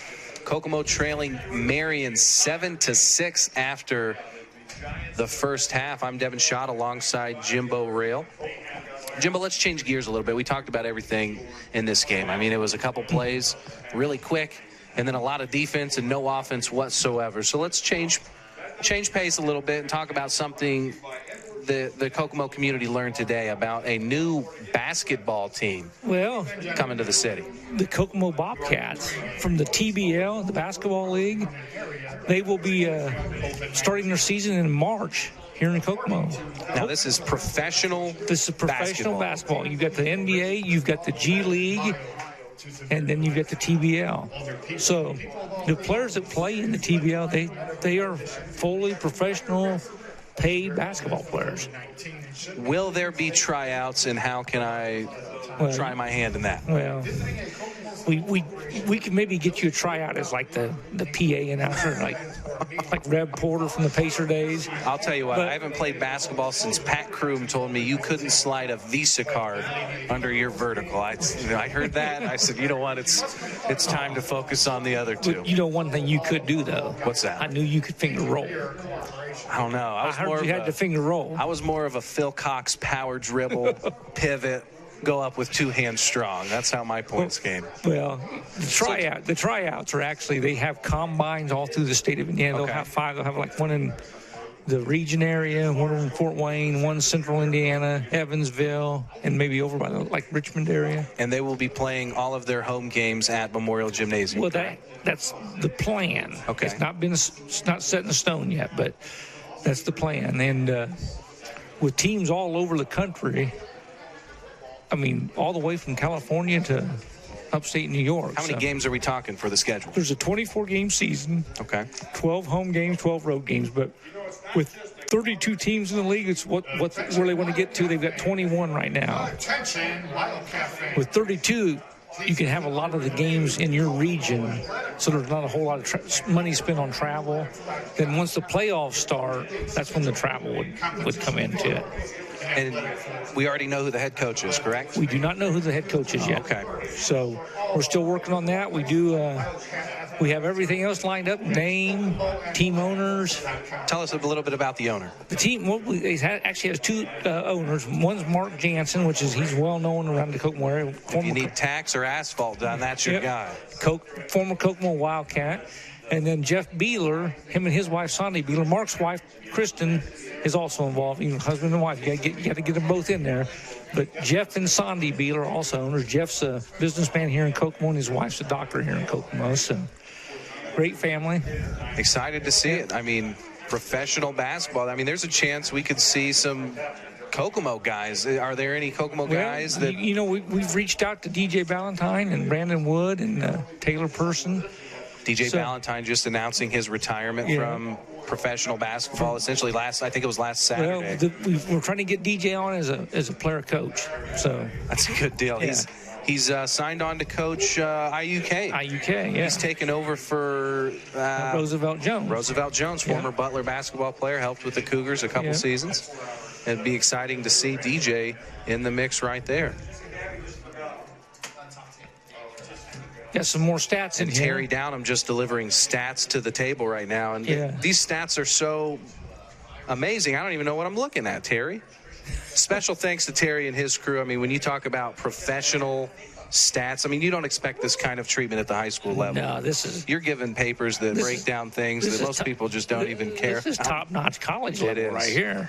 Terry Downham, an employee of the NFL. I mean, he's got a Super Bowl ring working with the Colts. When you talk stats, that guy knows what he's talking about. He does. For sure. He's definitely in the Stats Hall of Fame.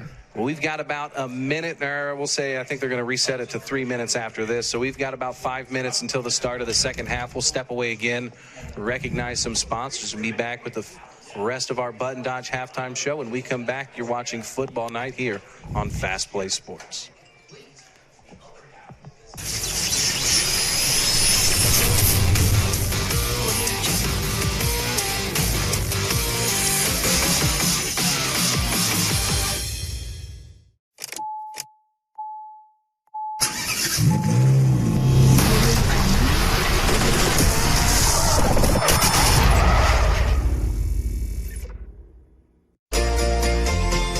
Hello, welcome to Button Motors. How can I help you today?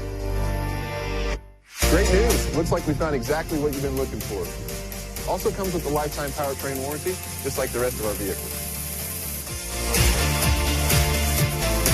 Now we'll take you in, get you pre-approved, and in and out of the finance office. You got your service contract and your tire and wheel, so you'll be all set for the upcoming months ahead.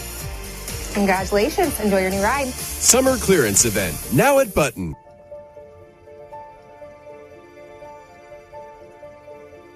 My father's father had 2 brothers and a sister.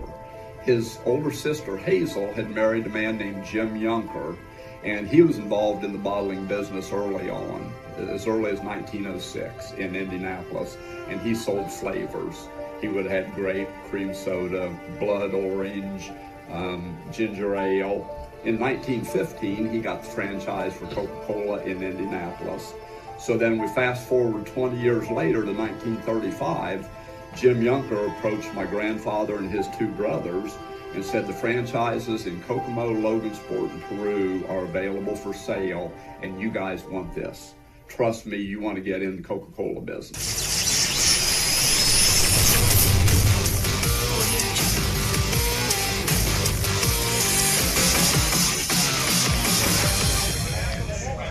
Welcome back to the Button Dodge Halftime Show.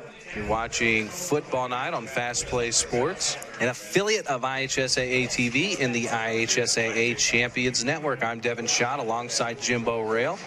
And as you see right there, the Cats trailing by 1 after the first half, and it was all the first couple of minutes of the game. We thought we were going to see a 50-40 finish, and right here we are, 7-6 after 1 half of play. Nothing but defense in that first half. We've taken a look at this extensive stat sheet provided by Terry Downham and his crew. Time of possession, so similar. 6:27 for the Cats, 7:33, or no, that's each quarter. That's in the quarters, yeah.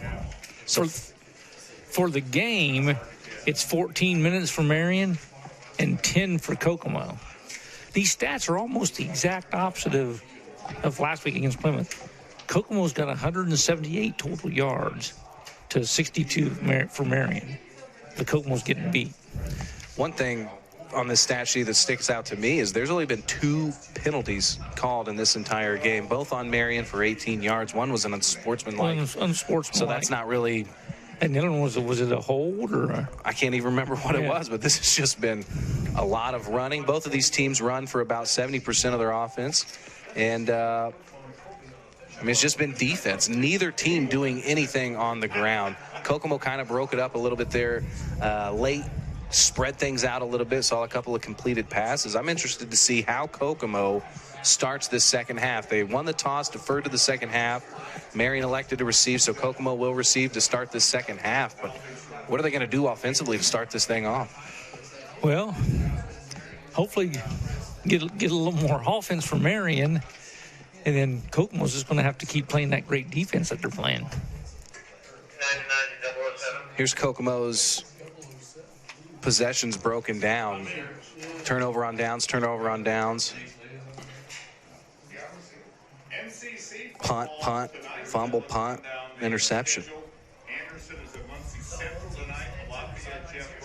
Sorry, that'd be their defense, but I mean it's been the same for both teams both ways the entire game. Marion started, I don't know how many drives, Jimbo. They had maybe, let's see here. This is a very difficult chart to read. Let me break it down a little bit. But I think Marion had 3 different times they started inside the red zone almost, or just outside the red zone, and Kokomo just stymied them. Yeah, definitely within definitely within the 30-yard line.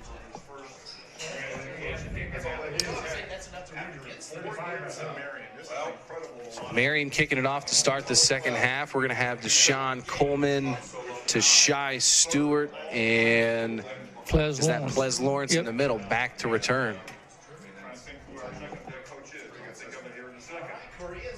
He may just kick this one into the end zone.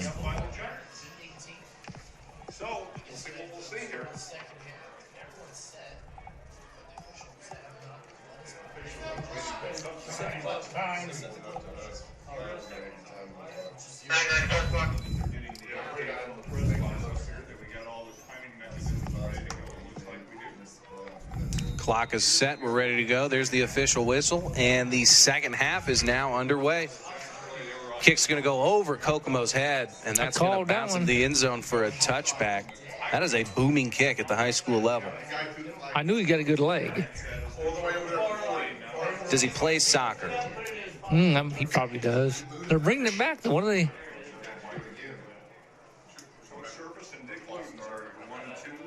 Flag on the play. This third penalty of the game. I'm guessing it was a false start on the kicking team. Or technically offsides.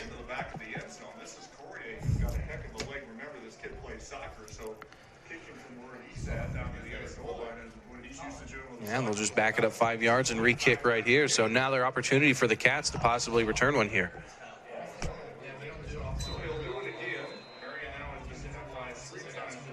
Ples Lawrence into Shai Stewart. Heels on the 10-yard line. I don't think they're going to touch it if it's over their heads. That one's going to be a line drive kick right at Lawrence. He fields it. Tries to go around the right side. He's got a little open space. Brings it to the 39-yard line before being brought down, and Kokomo will start right there. I'll tell you what. Just got a text from my buddy up in Michigan. He watches us every Friday night. He loves watching the Cats on Fast Play. Oh, Craig Underley. Got to give a shout out to a buddy of mine as well, Jacob Robertson, watching. He's a Fast Play Sports frequent flyer. Was he Kokomo area? He's from Kokomo, but he's in the Columbus, Ohio area. So I know he likes to tune in and check in with the Cats every so often. I'm sure we got a lot of people outside of Kokomo that lived here, get to watch the Cats, basketball, football. It's pretty cool. You could be in Florida, you could be anywhere watching this. Cats starting things with the double tight wing. Ples Lawrence around the right side. He's across the 40, way across midfield. Huge play for the Cats to start things off in the second half. Ples needs to redeem himself for those 2 fumbles he had in the second quarter. Ples had 85 yards in the first half on the ground. That's going to put him over 100 now. Take another look here. That play is really designed to go inside, Jimbo. I'll tell you right now, that looked like power, and Ples just said, it's not there. I'm going to kick it to the outside and do it all myself. And, hey, that's what happens. Against this offense, you try to cheat on defense. You start to do things that can be exploited, and that's what the Cats took advantage of right there. There's Lawrence in motion again. Same play, same side. And that one's not going to be good for anything other than maybe a yard. So that'll bring up 2nd and 9 for the Cats.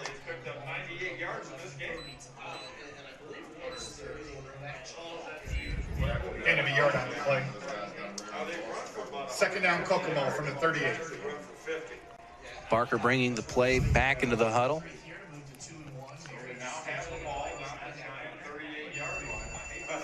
Double tight wing T look for the Cats. Can't see, who do they have at fullback? Tough to see that number rolled up under his sleeve. Here's Ples Lawrence in motion. It's going to be a reverse. Torian Smith brought down by the shoestrings for a loss of 2. That's going to bring up 3rd down and long, and this is where the Cats have struggled, picking up large yardage on 3rd down. Yeah, large yards. I kind of like the play call, though. That's good containment right there. You got to give credit when it's due. Number 4 of Marion. Lost a 4 on the play. That's Ty Coleman, just not letting that play outside. There's one man to beat in that situation, and all you got to do is force it back inside, and Coleman did just that. Here's Lawrence in motion. Barker back to pass. Over the top. Nobody in the area. It's going to be picked off by Coleman. Coleman's got room to run, and that's going to be a flag. Hanky flies. He's finally brought down at about the 36-yard line. I missed the flag. I was looking at the runner. What was it, a clip? Yeah, it's on Marion. It's going to be, spot foul, so it's going to... You could hear the crowd react to it. Take another look at the replay here. It will be an interception. The interception will stand. Coleman right there just... That's almost similar to Deshaun Coleman's interception for the Cats earlier in the first half. It's right here. Yeah, that's just blindside block right there, and that's going to be 15-yard variety from that spot. So Marion's going to be pinned inside of its own side of the field, but down to about the 12, it looks like.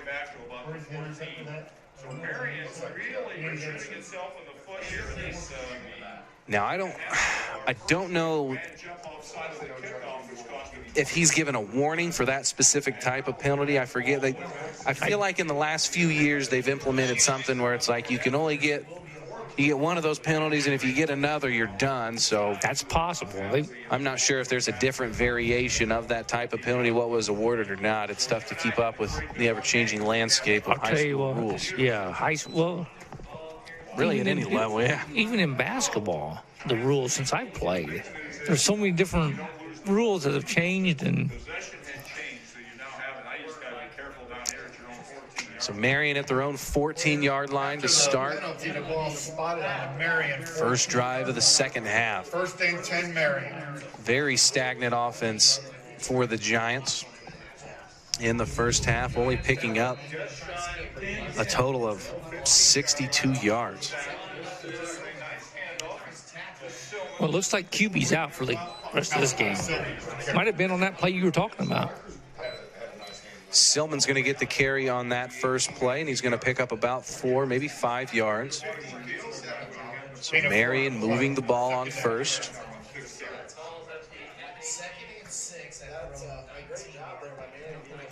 Seemed like forever since we've seen points scored in this game. Yeah, and it has been forever.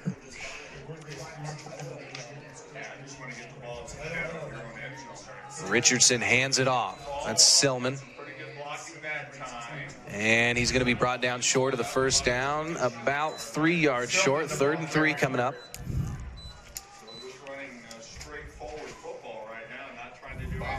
Clock continues to roll. Both teams content with just running the ball, running the clock. 3rd and 2, Marion. I think this is 2-down territory, Jimbo. I think you run it between the tackles, you pick up a yard, you do it again if you're short. Yeah.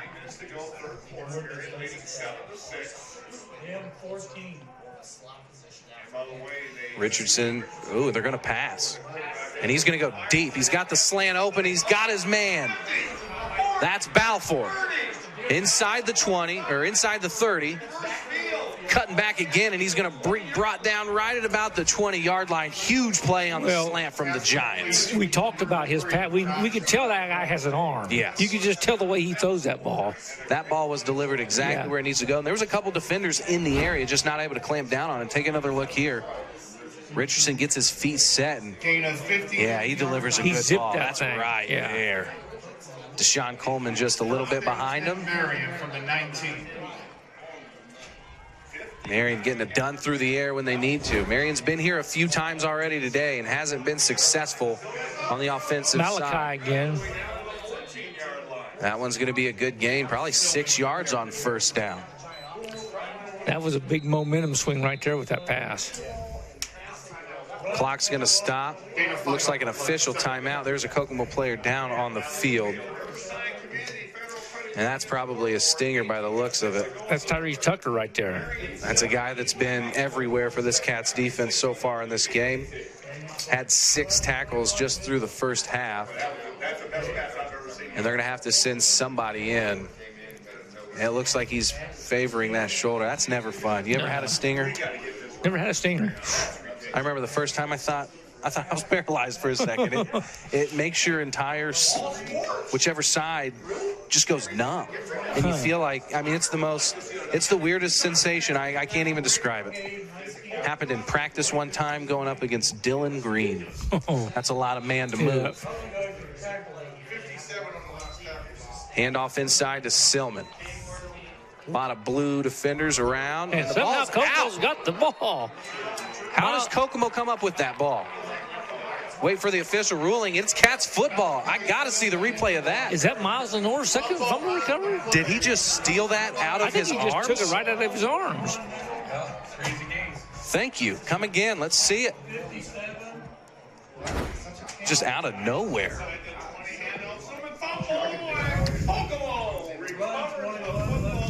Oh, yeah.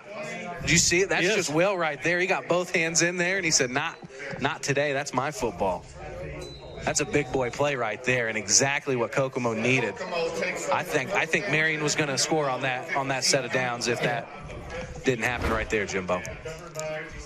Kokomo still packing things in tight, double tight wing T offense. Barker under center. And I think that's Smith on the carry. Yes, that was Torian Smith. Hey, you know, we're giving shout-outs to people on the air.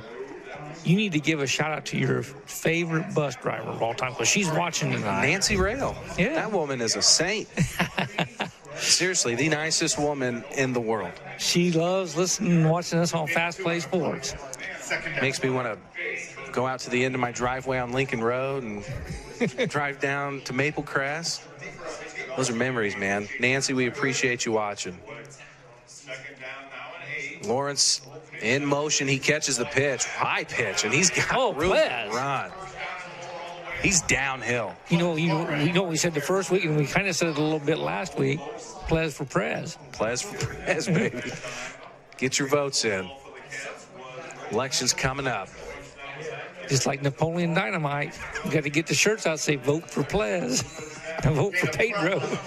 I don't know if these kids on the field right now, Jimbo, know what Napoleon Dynamite is. You think about how old that movie is? I know, but that one dude, he could throw that chunk of meat like you do exactly like Uncle Rico. Uncle Rico. Barker under center, everything packed in for the Cats. That one's going to go to Smith. He's going to try to bounce it outside. Cuts back in, but it's only going to be a gain of about 1. 7 minutes left to play in the third quarter. Cats still trailing by 1. Gain of a yard on the play. Man, at this point, I'd do anything just to see someone score. Yeah. I thought we were going to see Marion score after that nice pass. And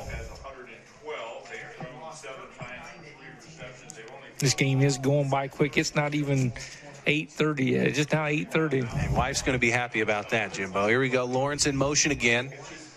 He cuts it back inside. That's going to be a good gain, about 7 yards. It's going to bring up a 3rd and short. Lawrence, the ball carrier. So Kokomo finally doing things in their bread and butter offense. But this is where the true grit is found, Jimbo. Can you pick it up when you absolutely have to? They know what they're going to do. 3rd down, Kokomo. Is it time to surprise them with the pass? We saw Kokomo try to pass on 1st down. I'm a huge believer of passing on 1st down, especially in this offense. When Brett Colby used to call a pass play on 1st, I'd lick my chops because these people are cheap. They're gonna cheat their butts off to try to get an advantage here. But I think you just go Plez Lawrence power to the right side. It's been working well. You just got to get 3 yards. They're going to go counter. Plez Lawrence has room. It's going to be good enough for the 1st down. Brought down at about the 42.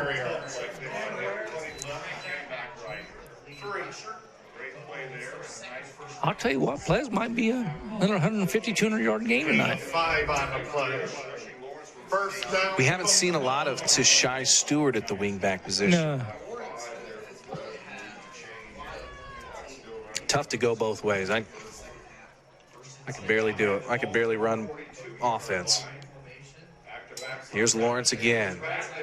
He's going to be touched in the backfield, but he somehow finds his way around it.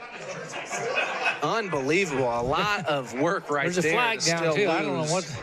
I would think it has to be a hold by the position of the flag. Yeah. And that might be the first penalty called on Kokomo so far this game. Only the 4th of the game.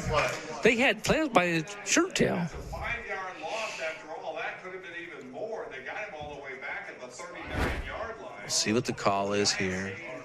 Had one man on him, then another man on him, then he spun and went the other way, then they had 2 men on him. Now we got a flag down. Chop block.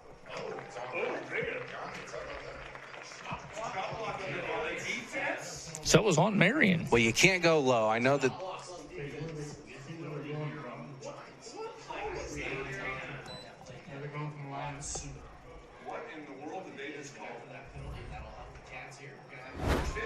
It's tough to see. When you pack 22 people in the box, it's tough to see that, period. But I was called for that a few times when I was in high school. Did they call it on a chop offense? Did they call it a chop block? You're not allowed to hit below the knee, I don't think, on either side. I mean, that's the signal I remember. I'm not sure. I'll have to speak with the white hat after the game and figure that one out.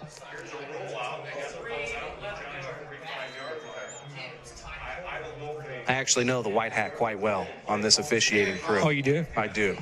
You ever wear a white hat? Nope. I wear a blue hat a lot for them Cubbies. Brett Colby's fired up. You can see it right there. No gain on the play. Second down. He's telling his guys to get upfield. He loves his offensive line. That's where this offense starts, Jimbo. I mean, you could have mediocre wingbacks in this offense as long as you have an offensive line. This type of offense lives and breathes and dies by how well your offensive line plays. Your wingbacks just make it better than what it could be.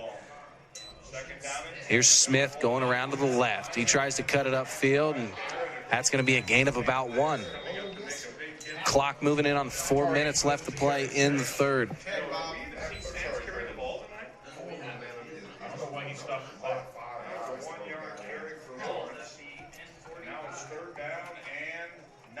Kokomo's had the ball pretty much this entire third quarter. Yeah, they have.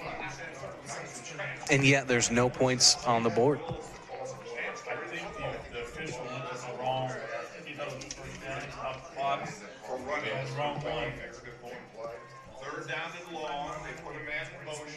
Barker trying to draw the defense offside. We'll see if they try to do it one more time. And they run counter. It looks like the ball may have been out. It looked like it could have been. So that's a loss of a yard for Lawrence, and that's going to bring up 4th down and 10. Loss of a yard on the play. I like the call from the Cats here. You got to punt this one away and try to put Marion in a bad spot. Crazy to think that we've played this third quarter. Just 3 minutes left, really, in the third quarter, and I feel like we've been here just a couple of minutes. It seems like it just started. Yeah. It's Coleman back to punt. High snap, but he gets it. And that's going to be a nice spiral punt. Burnett lets it go, and it's going to bounce into the end zone, so it'll be a touchback, bring it out to the 20-yard line. I thought Burnett was going to try to field that. That was one heck of a punt That right was a there. good punt. Deshaun Coleman's got a leg on him. Recognize one of our sponsors during this change. Coca-Cola Bottling Company of Kokomo, proud supporter of Kokomo Athletics. It is at the heart of their mission to serve and refresh. Enjoy an ice-cold Coca-Cola, the perfect companion to tonight's game. I don't have Coke, Jimbo, but I got Dasani. It's a Coca-Cola product. Yeah. Oh, heck yeah. I do support our friends at Coca-Cola. Speaking of Dasani one, I got to go get me one right now. Richardson manning the quarterback duties here for the Giants. Hand off to Silman. He breaks a couple tackles and pushes his way forward for a hard-fought 7 yards. A good gain on first down for the Giants.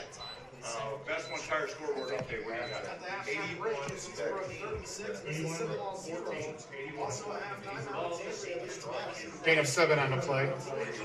Second down, Marion from the 27. Has 4 touchdowns in that first half, so it's second down and 4 now for the Giants. You know, Jimbo, one thing I wonder is how healthy is Khalid Stamps? And here's Richardson. Neither team has a sack on the season, and that will still be the case as Richardson gets past the line of scrimmage.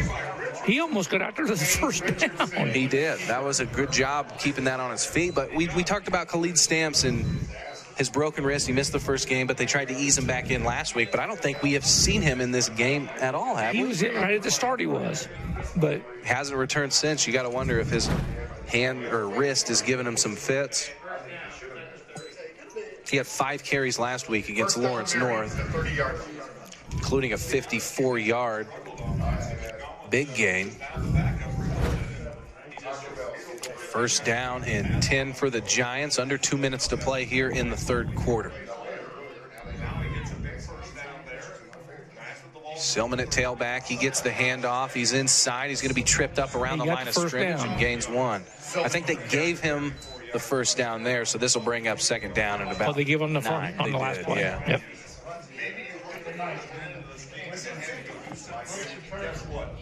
So it's second down and 9 to go.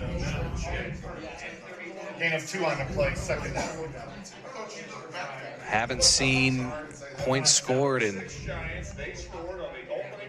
absolutely forever, Jimbo.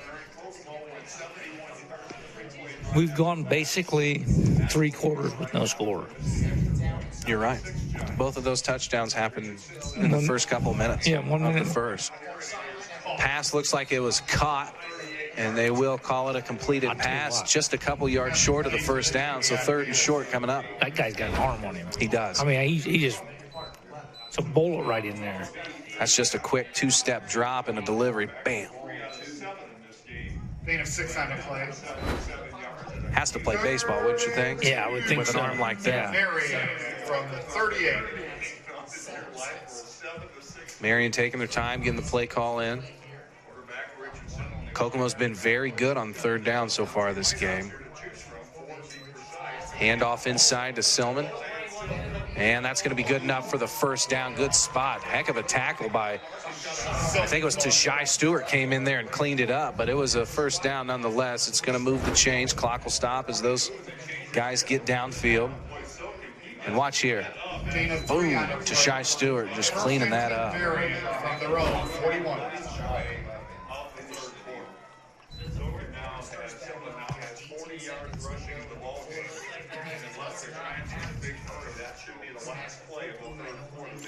Looks like we're going into the 4th quarter. We'll stay right here and recognize a few sponsors. How about the City of Kokomo, proud sponsor of Fast Play Sports, beautiful town with a myriad of community events and community activities. From the free bike rental for the trails through the summer concert series, Kokomo offers something for the whole family, and they've watched these amenities grow over the past decade. Find out more things to do in our beautiful city at cityofkokomo.org. So, speaking of the city of Kokomo, need to wish the mayor of Kokomo, Tyler Moore, a happy birthday it's today. coming up. I heard it was a celebration at First Friday downtown. For his birthday? Exactly. Oh, man. I had a birthday recently. It was yesterday. You had a birthday yesterday? I did. Well, happy birthday, Big D. 29. Feeling I think old, I knew that. Jimbo. I think I knew that. Because I saw it in the text from You just forgot my present, didn't you? yeah. No, me being here, the present. Let's recognize Gerald Orthodontics. Dr. Kevin Gerald has been serving the orthodontic needs of Kokomo and Logansport patients with personal attention and quality professional care for over 12 years now.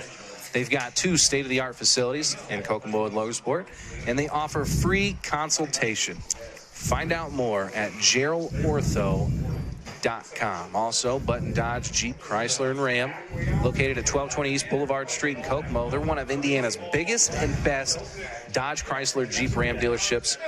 In fact, Fast Play Sports is powered by Dodge. Hemi powered. It's time to put a Button Dodge in your garage. Find out more at buttondodge.com. I've driven my Dodge products for 10 years now. I've driven nothing but Dodge Chargers since I was 16. You still have that one? I've got a Charger that I bought off my mother that doesn't even have 80,000 miles on it. It's 10 years old, runs like a charm. Is that the one I'm you're still sold for driving? life. The black one I'm still riding. I love it. 4th and final quarter. Marion with the ball. Handoff to Burnett outside. He's going to pick up 3 yards and finally be brought down. 3 Kokomo defenders stopping that one right there, but the clock's ticking away. No points have been scored since early in the first, and you got to wonder. That 3rd quarter was a total of 19 minutes of real time of possession. I think Kokomo only had to have been an 80-20 split. Let's see what we had there in the 3rd quarter in time of possession. So it's almost evened up now. Kokomo was 14-10 at halftime. Now it's 18:58 to 17:02. 2nd and 8. Handoff. Inside, bounced out left, and a flag flies. We'll see what the call is here. I think it'd be a hold from the position that the flag was thrown. 2 hankies on the field, so probably both officials on the same page there. So in the 3rd quarter, Marion had a total of 62 yards total at halftime. They've got 156 now, so they almost had 100 yards in that 3rd quarter. But still, nothing to show for No scores.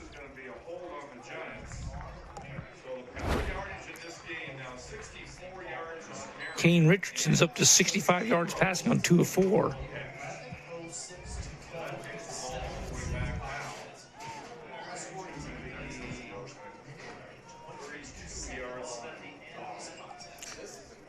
Miles Lenore with 9 tackles for Kokomo defense, and John Curl with 7. After the penalty, the ball spotted on the 30. Second down. So now it's second down and have to wait a Peru to go for first down. Giants all the way back now. Second and forever, setting up. Under 11 minutes to play in the game. Richardson takes the snap, rolls left, rolls back right, Shane and that's Spear. the first sack of the year for the Wildcats. Credit it to Shane Spear, the big fella getting it done. And that is going to set Kokomo up in a great position to get a turnover here or just get a punt at maybe midfield and set their offense up to do something. You just can't allow a giant play here, but we've seen Richardson air it out a couple times. Yeah. The guy throws a great ball. So if you're cornerback safeties for this Kokomo team, I'm looking at Deshaun Coleman right now in the middle of your screen. You cannot get beat on this play. Marion on their own 24. I wouldn't be surprised if Marion just goes with a conservative play and tries to run it, but here's Richardson dropping back to pass. Throws it to the corner. It's a completed pass. Nearly brought down immediately, but that's still going to bring up 4th down and 15 or so to go. So I think that Marion's going to have to elect to punt this one away. 3, Josh Balfour.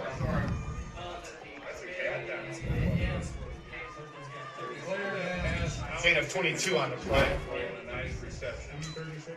And we have a timeout. We have an injury timeout on the field. Let's do this. We got an injured Kokomo Wildcat on the field. We're going to step away and recognize a couple sponsors. We'll be right back with the rest of this game. That's Tashai Stewart. You're watching Football Night on Fast Play Sports. Hello, welcome to Button Motors. How can I help you today? Great news. Looks like we found exactly what you've been looking for. Also comes with a lifetime powertrain warranty, just like the rest of our vehicles.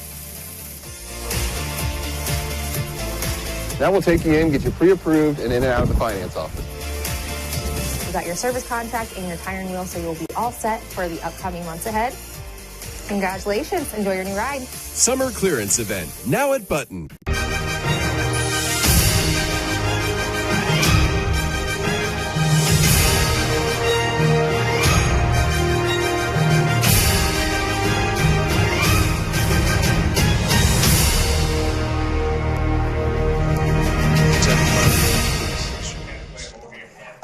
Welcome back to Walter Cross Field. Kokomo trailing Marion 7-6, 9:34 left to play in this game. Tashai Stewart hit the turf, was injured, but he's making it off on his own power, so you love to see that. 4th down and 14 for Marion. They're in a punt formation. Deshaun Coleman, Ples Lawrence back deep for the Cats. We haven't seen points scored in this game since the first minute. And Kokomo's going to have to do something to move the ball downfield, put points on the board. Anything will do. And it would be a tie game if it wasn't for that blotched. End over end. Oh, Lawrence caught it. Unbelievable. In that situation, Jimbo, the defense is on you. You have no reason to even try to put a hand on that ball. Well, he fumbled it, didn't he? He did. And it came down and popped back up in his hands. That is a heart attack waiting to happen. Like I was saying, this game would be tight if it wasn't for that blotched extra point. And that's true. Because that's the difference in the game so far. And really, Marion was, 5 feet or so from converting on a field goal. And that would change the game dramatically right now, just a couple of points. But that was a great punt for the Giants, pinning Kokomo on its own side of the field. Cats did a good job of piecing together a drive, just not finishing in that third quarter.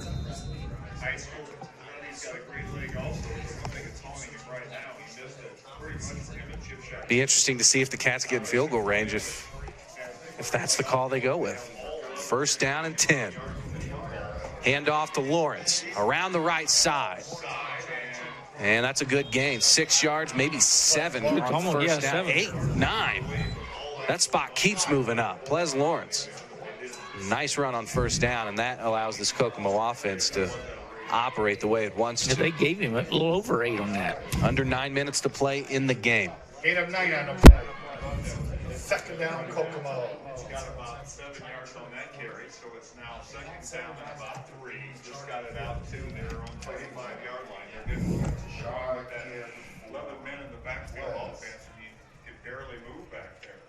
Now they're going to put a man in motion, going to pitch his back to him, and the Giants. That's going to be possibly good enough for the first. It's going to be close. I wouldn't be surprised if they bring the measurement out again.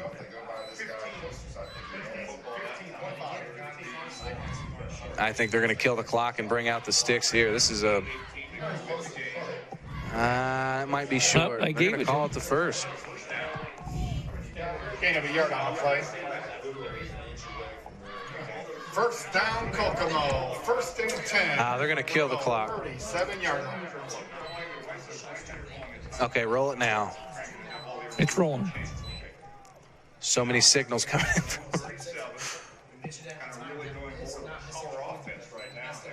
Here's Barker under center. That's Deshaun Coleman, his first carry of the game. He lowers his head and gets a good hard-fought 6 yards. Deshaun Coleman with the carry. Clock continues to roll, brought down in bounds. 7 minutes, 30 seconds left to play in this game. Can the Cats answer? Second down, Kokomo. Any type of points will do. It's been a long time since Kokomo's been in Marion's side of the field, it feels like. Deep in their side of the field. Here's Coleman again. Tries to get around to the outside. He's going to pick up 1 yard before being brought down about 3 yards short of the first.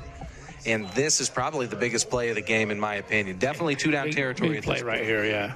At this point in the game. I'll tell you what, that's nice seeing Deshaun out there running the ball. He got the fresh legs, getting some, giving Plez and to Shy, little breathers there.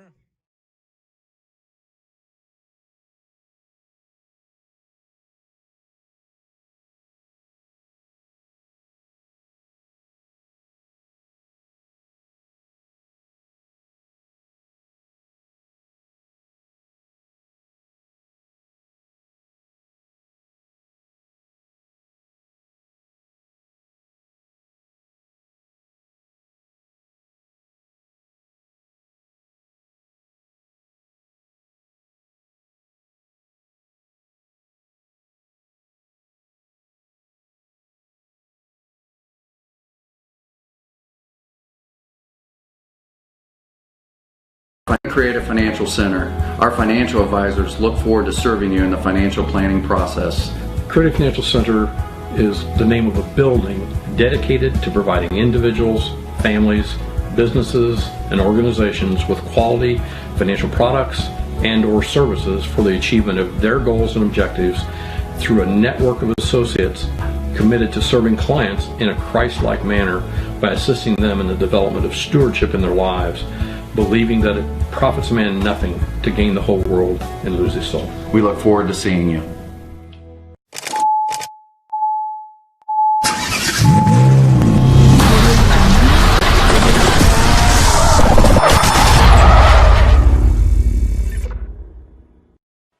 Rise and shine, the weekend's over, you're going to want to grab it.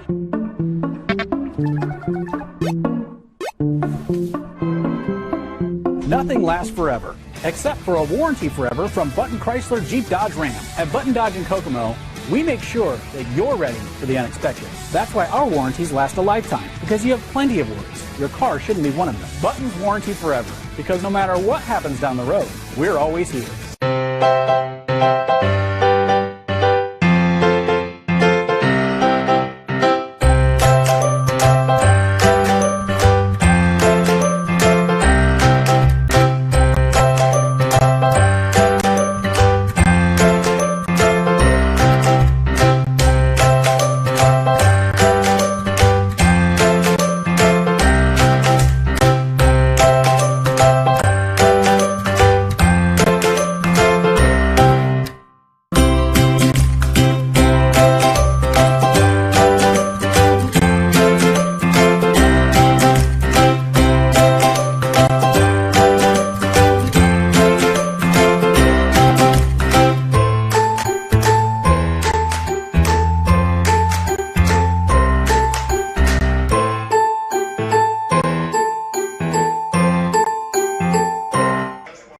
creative. Burnett and Silman to just run this clock out. Marion has been successful on the ground. It's just neither team has been able to finish a drive. Kokomo's got 2 timeouts left, so. There's been how many turnovers between both teams? There's been I feel like a few both ways. Well, we know it's really just stopped drives. Yeah, the 2 interceptions from Barker, the 2 fumbles from Plez, a couple interceptions from Marion's quarterbacks.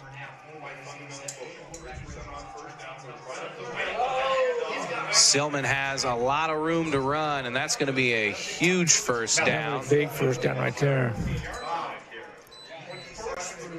Almost don't even want that at the high school level, you know. You got to wait for the chains to reset. Before the clock starts again, you just get 9 yards, let the clock roll. And here's a flag. Flag on the play. See if it's false start or offsides, and it looks like a false start is going to be the call. So another penalty against Marion.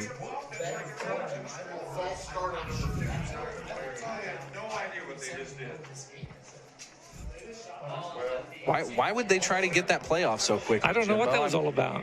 They weren't even set up. What do you... I mean, you have the lead and you want the clock rolling. There's just no reason to hurry to the line and try to get a play off. First and 15, Marion.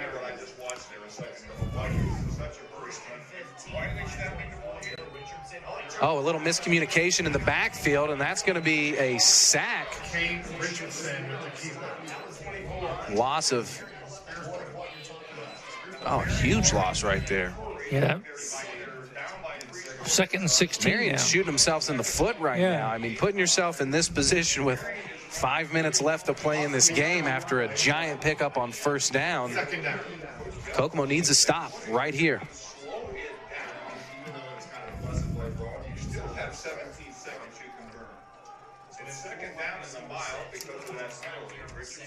Richardson rolls out to his left. Kokomo defenders right there, pushing him out. Probably no gain. I'll tell you what, it was Tyrese Tucker, John Curl, and Miles Lenore. Just, they had him, all 3 of them. He wasn't going anywhere. So that brings up 3rd down and forever, and they didn't give him, but I think they just gave him no gain on that play. Yeah. So 3rd down and 15. Gain of a yard on the play. 3rd. How can Kokomo's secondary handle this situation right here? Marion's got to be passing, Jimbo. You have to pick up the first down with this much time left in the game. Well, even if, you know, if they don't get the first down, I mean, they've got a good punter. They're going to get Kokomo back their ways. Richardson's rolling to his right. He's got a guy right in his face. That's Curl. Another Kokomo defender, and a gang tackle for a sack. Wow. So Kokomo with its 3rd sack of the season. No sacks on the year coming into this game, and they've got 3, I think, in the 4th quarter alone. Yeah, they have here just a couple right here. Look at John Curl. That is great football. His job is to contain, and he was not letting Richardson outside. I mean, it's a hard play because you want to so bad just make the tackle, but you have to understand your assignment. For him to curl out like that, ironically curl out like that, and force that play back inside, that's what allowed that sack to occur. That's the biggest play of the game so far. 4th down and an absolute mile to go. 4:23 left to play in the game. Marion's going to be punting. There's no question about that. How can Kokomo respond to another great defensive stand? That's like a basketball game where you have a ball 5-point lead. 4th and 21. Marion from their own 22. To Shai Stewart back deep. Good to see him back on the field. Went down earlier in the 4th.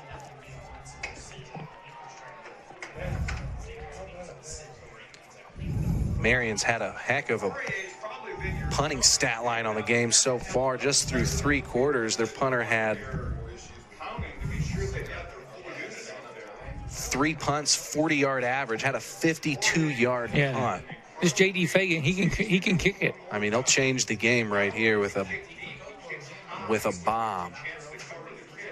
I'd like to see Kokomo get deep inside Marion's territory right here with a return. Looks like to Shai Stewart and Ples Lawrence back deeper. Deshaun Coleman's back on the other side. And Lawrence called for a fair catch. Don't catch it now. I thought the referee out there was going to.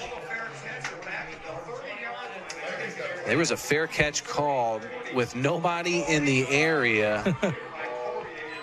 That's a bomb of a kick, too, though. Yeah. So 30, so it would be an 8, 28, 48-yard punt.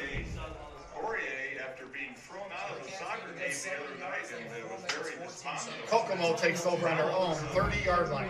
I just overheard from one of the Marion radio stations here that punter is a soccer player, and he was actually tossed out of his soccer game last week. Yeah, but I think they were talking about Courier, though. That was Fagan that was kicking. J.D. Fagan. Courier is the one they were talking about on the... Yeah, J.D. Fagan had the 3 punts earlier in the game. That was J.D. Fagan there, too. A tackle for a loss by Marion, setting up Kokomo for a 2nd down and long. Not how you want to start a drive with 4 minutes left to play in the game. Time is running out. Kokomo hasn't ran. We talked about, do they go to that offense where they spread out, go 2 wide? It's a similar wing T set. They just have guys out wide instead of wings. Well, here they go. Here's the problem. They've got 1 timeout left. You don't throw the ball, you're going to be burning that clock up. There's only 3 minutes and 30 seconds left to go in this game. Here's Barker, looks to his left, finds the open man. That's going to be Wayne Scott for a good pickup, and that's going to make it a very manageable 3rd down. Yeah. Clock continues to roll. 3:25 left to play in the game. 3rd and 5. And a timeout, official timeout. That's going to be looks like a blue jersey down on the field. So the receiver who caught the pass still on the ground, but credit to that young man going up for a pass like that. Yeah. That takes a set. Exposing your body to just somebody ready to lay you out. Making the catch when needed. Great hands by that young man. Let's step away real quick. We'll bring you the final 3 minutes when we come back. You're watching Football Night on Fast Play Sports. Welcome to Creative Financial Center. Our financial advisors look forward to serving you in the financial planning process. Creative Financial Center is the name of a building dedicated to providing individuals, families, businesses, and organizations with quality financial products and or services for the achievement of their goals and objectives through a network of associates committed to serving clients in a Christ-like manner by assisting them in the development of stewardship in their lives, believing that it profits a man nothing to gain the whole world and lose his soul. We look forward to seeing you.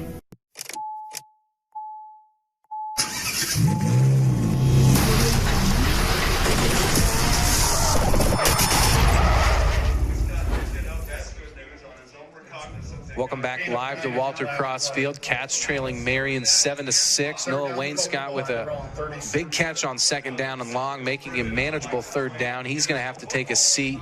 He was shaken up after that play, but he did make it off on his own power. Here's Barker looking to his right, dumps it off to Ples Lawrence. He's got to get the 1st down, and he does just that. Across the 40, about to the 46-yard line before he's pushed out of bounds, and there's 3 minutes left to play. But that is a big pickup for Ples Lawrence. That's a big, moving the ball. Huge first down. Gain of 10. Take another look. Barker just checks off, checks down.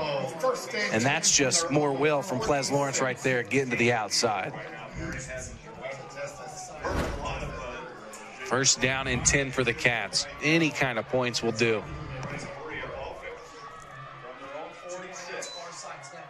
Here's Barker, handoff inside. That's Lawrence. And he's going to be stuffed at the line of scrimmage. No gain. Might have Clock continues lost to roll. a yard there. Cats only have 1 timeout remaining, 2:45 left in the game. This could be huge. I mean, if you're Austin Colby right now in the Cats, you have to hold on to that timeout as long as physically possible. Clock will stop on any 1st downs gain. Kokomo's doesn't really have the type of offense that keeps the tempo going. They're going to the sideline and getting the play call, and you can see right here a little miscommunication. They've got to get this ball off. They're burning up the whole clock, just getting the play off. Play clock down to 2-1. Barely got off in time, and that's going to be Tashai Stewart around the end, and he will gain maybe 3 yards before getting pushed out, so that will stop the clock. And that's about the only good thing that happened on that play. They wasted almost 45 seconds on that play. Yep.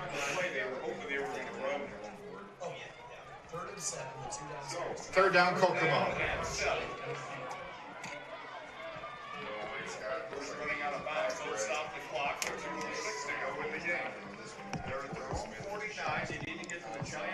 Third and 7. 2 guys out wide to the left for the Cats. 1 wing. Fake handoff to Lawrence. Barker to his left. He just heaves one up. That might be, you know, it's a pickoff by Marion, but I will say at the top of the screen I was looking at that, and I don't think the defender had his head turned around, but I don't know if the ball was delivered in a good enough spot to have that called interference. No. And that's probably going to do it. That ball didn't make it. I don't think it made it to the receiver. No. Just an absolute heave and a prayer. Take another look here.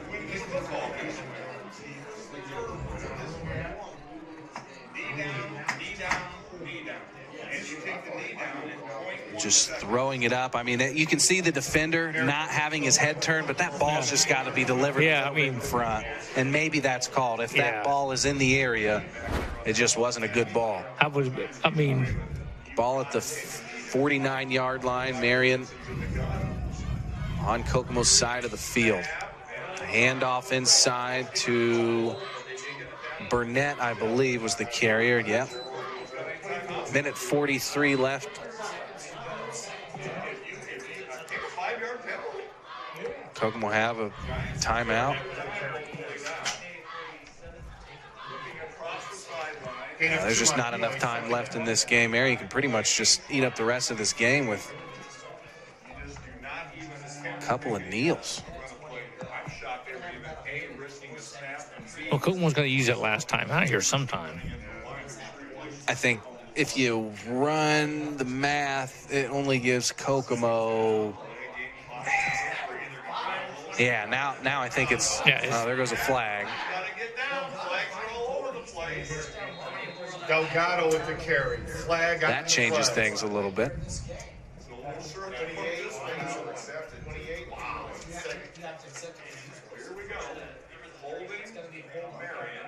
Hold on, Marion's the call. Under a minute to play, but it's going to back Marion up to second down and about 15, I believe. Eighth penalty of the game, although the XSAA record for penalty yards in a game was 0. That's as low as you can get, right? Oh, wow, the hold was way behind the line of scrimmage. This brings up second down and 21 to go. I'm hearing, has Kokomo not had a penalty call on tonight? Kokomo hasn't had a penalty all night long, but I mean, it's tough to call penalties with 11 guys in the box. I mean, if you're holding in that offense, then you just don't need to be in those trenches in the first place.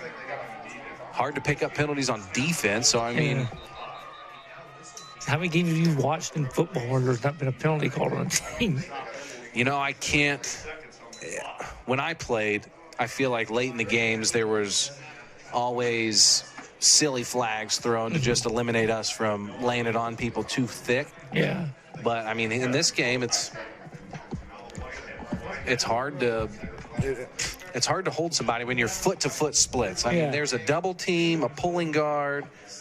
I mean, maybe the fullback on a kick-out block is like the only time you could really hold somebody.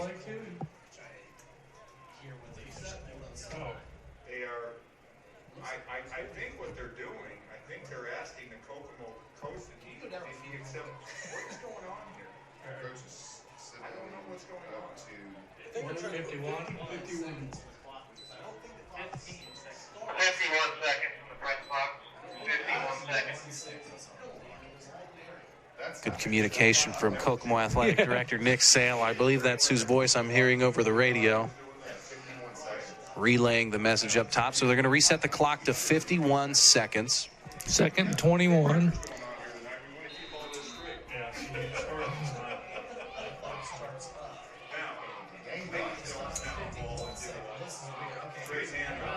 Handoff up the middle, short gain for Burnett. Burnett with the carry. And there's 40 seconds on the play clock.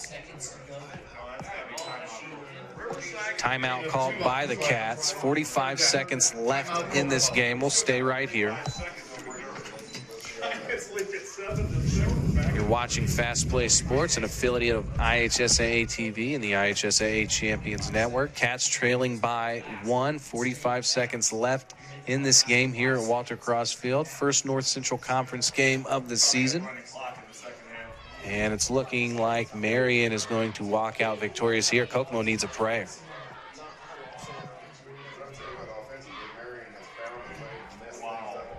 I mean, really, you just run a play here. The play clock's set at 40 seconds. I don't think...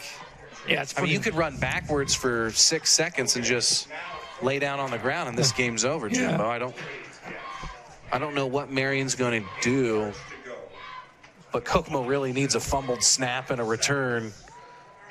That's about the only way they can win this game.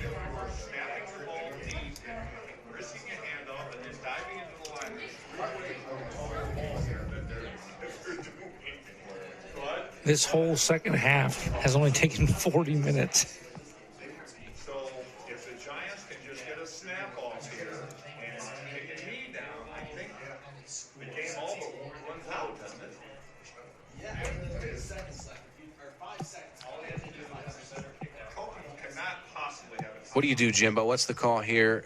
I say they just take. I'd say you just take the snap, run backwards for 5 seconds, and then slide. From the 43.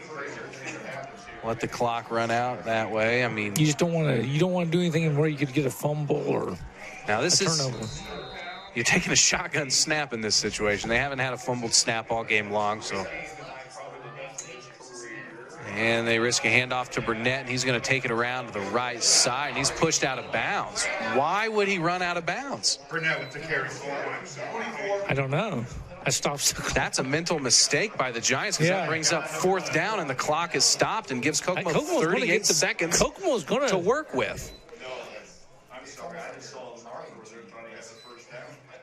They're getting hang on, we got a referee coming over here, some more calls. So if he was pushed out of bounds, the clock should be rolling. If he went out of bounds on his own power, I think he thought he was getting the first down there. I think he thought that was a high school mistake by just a young man who may not understand the situation right now. Well, and I can see where he would think that was he didn't realize it was 3rd and 18. I'm shocked. Oh, man. Can you imagine if this comes back and bites Marion? You said Kokomo needed a prayer. Kokomo shouldn't have even had the opportunity to get the ball back, and here they are with over 30 seconds left. And if that's a return in a couple plays. If this hike goes over the punter's head, it really could work good for Kokomo. But Jimbo, Kokomo doesn't have any time. Just speak it into existence. Punt's good. Nice booming kick. And it's fumbled away, but Tashai Stewart picks it up clean. And he spins inside. No, that's not Tashai Stewart. Sorry, that's 27. That was But that pins Kokomo so far on their own field that, hey, no timeouts left for the Cats. 25 seconds and 85 yards to go for a score. Hey, how well do you... What would be funny is the game started on a 96-yard run or whatever. It could end on an 85-yard run. Jimbo, I don't think we're ever going to see points at Walter Cross Field again the way this game's played out. It has been nothing but running clock and turnovers on downs and drives cut short. Kokomo's got to spread it out. I expect to see the 2 wide to the left. And there they go. You've got Tashai Stewart in the slot. Ples Lawrence to Barker's left. Here's Barker. Got to get rid of it quick. He's got his guy. Stops the clock with a first down pickup. 19 seconds left. 17 officially on the clock. 20 on that pass. But you have got to get to the line of scrimmage. You have to be ready to snap this ball as soon as that clock starts. He can't run to the sideline and get the plays now. He's probably going to kill the clock with a spike. I assume that's what they're going to do. So that kills it at 15 seconds. Loss of a down. Second down and 10 to go. And it's just, this is, you're asking for a lot. We're going to see a little razzle-dazzle, I think, to end this game, Jimbo. Yeah, you're going to have to see something like that. I've seen crazier in a football game. Second down, Kokomo for the 20. Well, we definitely need something to end this game with some kind of excitement. Barker in the shotgun, two guys to his left. Gets it out to the sideline. Pass delivered low. It's going to be incomplete. Clock will stop at 10. Third down and 10 coming up. Third down, Kokomo. Marion's just got to play some type of safety prevent defense. I wouldn't be surprised if Burnett just goes and plays on the other 30-yard line. Yeah. Just make sure that nothing too crazy happens here. This game is all but Marion's right now. We're now down to 10 seconds to go in this game. Kokomo has 2 downs to work with from here. 10 yards to gain for the first. Not a lot of time to work with. If you pretty much want to score on this play right here, Jimbo. That might have been a false start, and that will be the play or the call. Clock will stop. And they'll mark off some yards. And there's Kokomo's first penalty of the game. Yep. They finally got one.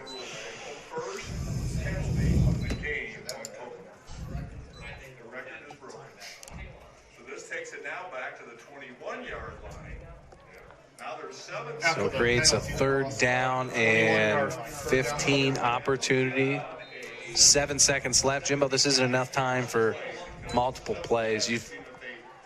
If you complete a pass right here, you got to be aware of what's going on, ready to lateral the ball. Here it is. Barker just throws one up deep. And it's batted away, and that'll do it. For the third season in a row, Marion walks out against Kokomo victorious. Final score 7-6 after a couple of scores in the first couple minutes of this game. Not a single point put on the board for the rest of the time. Tough loss for Austin Colby and the Kokomo Cat crew, but you're going to learn a lot from a game like this. Yeah, oh yeah. See you next week. We're going to line up and do a COVID protocol send-off. We're going to take a break and bring the final stats when we come back. You're watching Football Night on Fast Play Sports.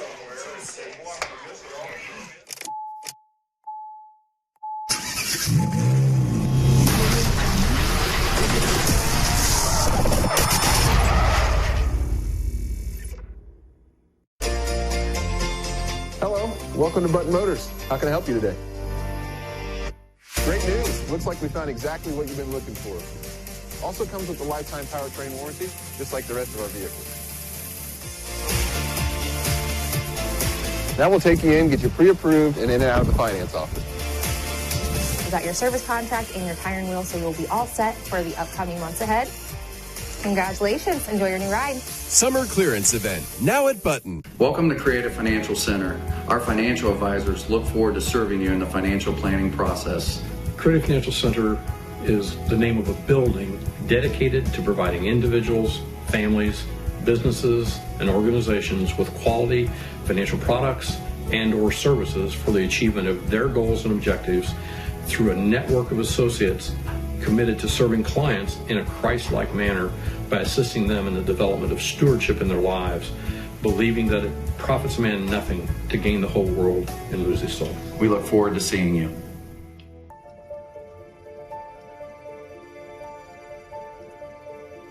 My father's father had 2 brothers and a sister. His older sister, Hazel, had married a man named Jim Yunker, and he was involved in the bottling business early on, as early as 1906 in Indianapolis, and he sold flavors. He would have had grape, cream soda, blood orange, ginger ale. In 1915, he got the franchise for Coca-Cola in Indianapolis. So then we fast forward 20 years later to 1935. Jim Junker approached my grandfather and his two brothers and said the franchises in Kokomo, Logansport, and Peru are available for sale, and you guys want this. Trust me, you want to get in the Coca-Cola business. 7-6 final score here at Walter Cross Field. Cats falling victim to the Marion Giants in their first North Central Conference matchup of the 2020 season. I'm Devin Schott alongside Jimbo Rail. Jimbo, you're taking a look at the final stats. I mean, the whole game, 2 scores in the first couple minutes, nothing the rest of the game. A missed PAT is then the difference of this one, but taking a look at the stat sheet, what sticks out to you the most? Well, if the score was 7-6, with the stats here, you would think Kokomo would have been on the winning edge of that with the stats here. They had 268 total yards to Marion's 183. Insane. But, I mean, it's just a crazy game. I mean, the scores early at the start with the kickoff return and then the first possession for Kokomo, you thought it was going to be a high-scoring game. But the numbers that Kokomo had you would have thought they would have had more points than 6 points. But if I rank this all-time, the weirdest game I've ever seen, the weirdest games I've ever seen, I rank this up there. Yeah. In the top 5, probably. I mean, it was just an odd, stagnant game. But, I mean, Kokomo, like you said, 200-plus yards of offense. They moved the ball well in a couple of drives, just couldn't finish. I think those turnovers bit them the most. There was one fumble from Ples Lawrence that I think that drive, if I recall right, Kokomo was moving the rock well, and I thought they really had an opportunity to score. But Marion, think about how many times they set up deep in Kokomo's territory and just went 3 and out. I think it was 3 consecutive drives in that second quarter, and they just came up with nothing. So, I mean, credit the defenses on both sides for stepping up and really getting it done. Who was the leading tackler for Kokomo? Well, Miles Lenore ended up with 10. Tyrese Tucker had 8, and John Crow and Keegan Name both had 7. For Kokomo on the receiving end, Noah Wainscott had 3 nice catches for 31 yards, and Tashai Stewart had 1 for 27. Ples Lawrence almost got to that 150 mark, 132 yards rushing, but that 44-yard was his longest one. So with that, Marion gets their first win of the season, moves them to 1-2, moves Kokomo to 1-2 as well. Next week, Kokomo taking on McCutcheon here at Walter Cross Field, 7 o'clock kickoff. And then they've got Lafayette, Jeff, Anderson, Logansport, Harrison, and Tech to round that out. Marion's got a tough schedule, Jimbo. You look at this. Yeah, Marion does have a tough schedule. They've got a couple 6A teams, and this is, I mean, you talk about playing Lawrence North last week and Eastbrook. John Harrell predicted this game to be like 40-something to 20-something. Nobody in the world thought 7-6 was going to be your final score. The difference just a missed point after touchdown, a bad snap on the attempt. That's the game right there. Yeah.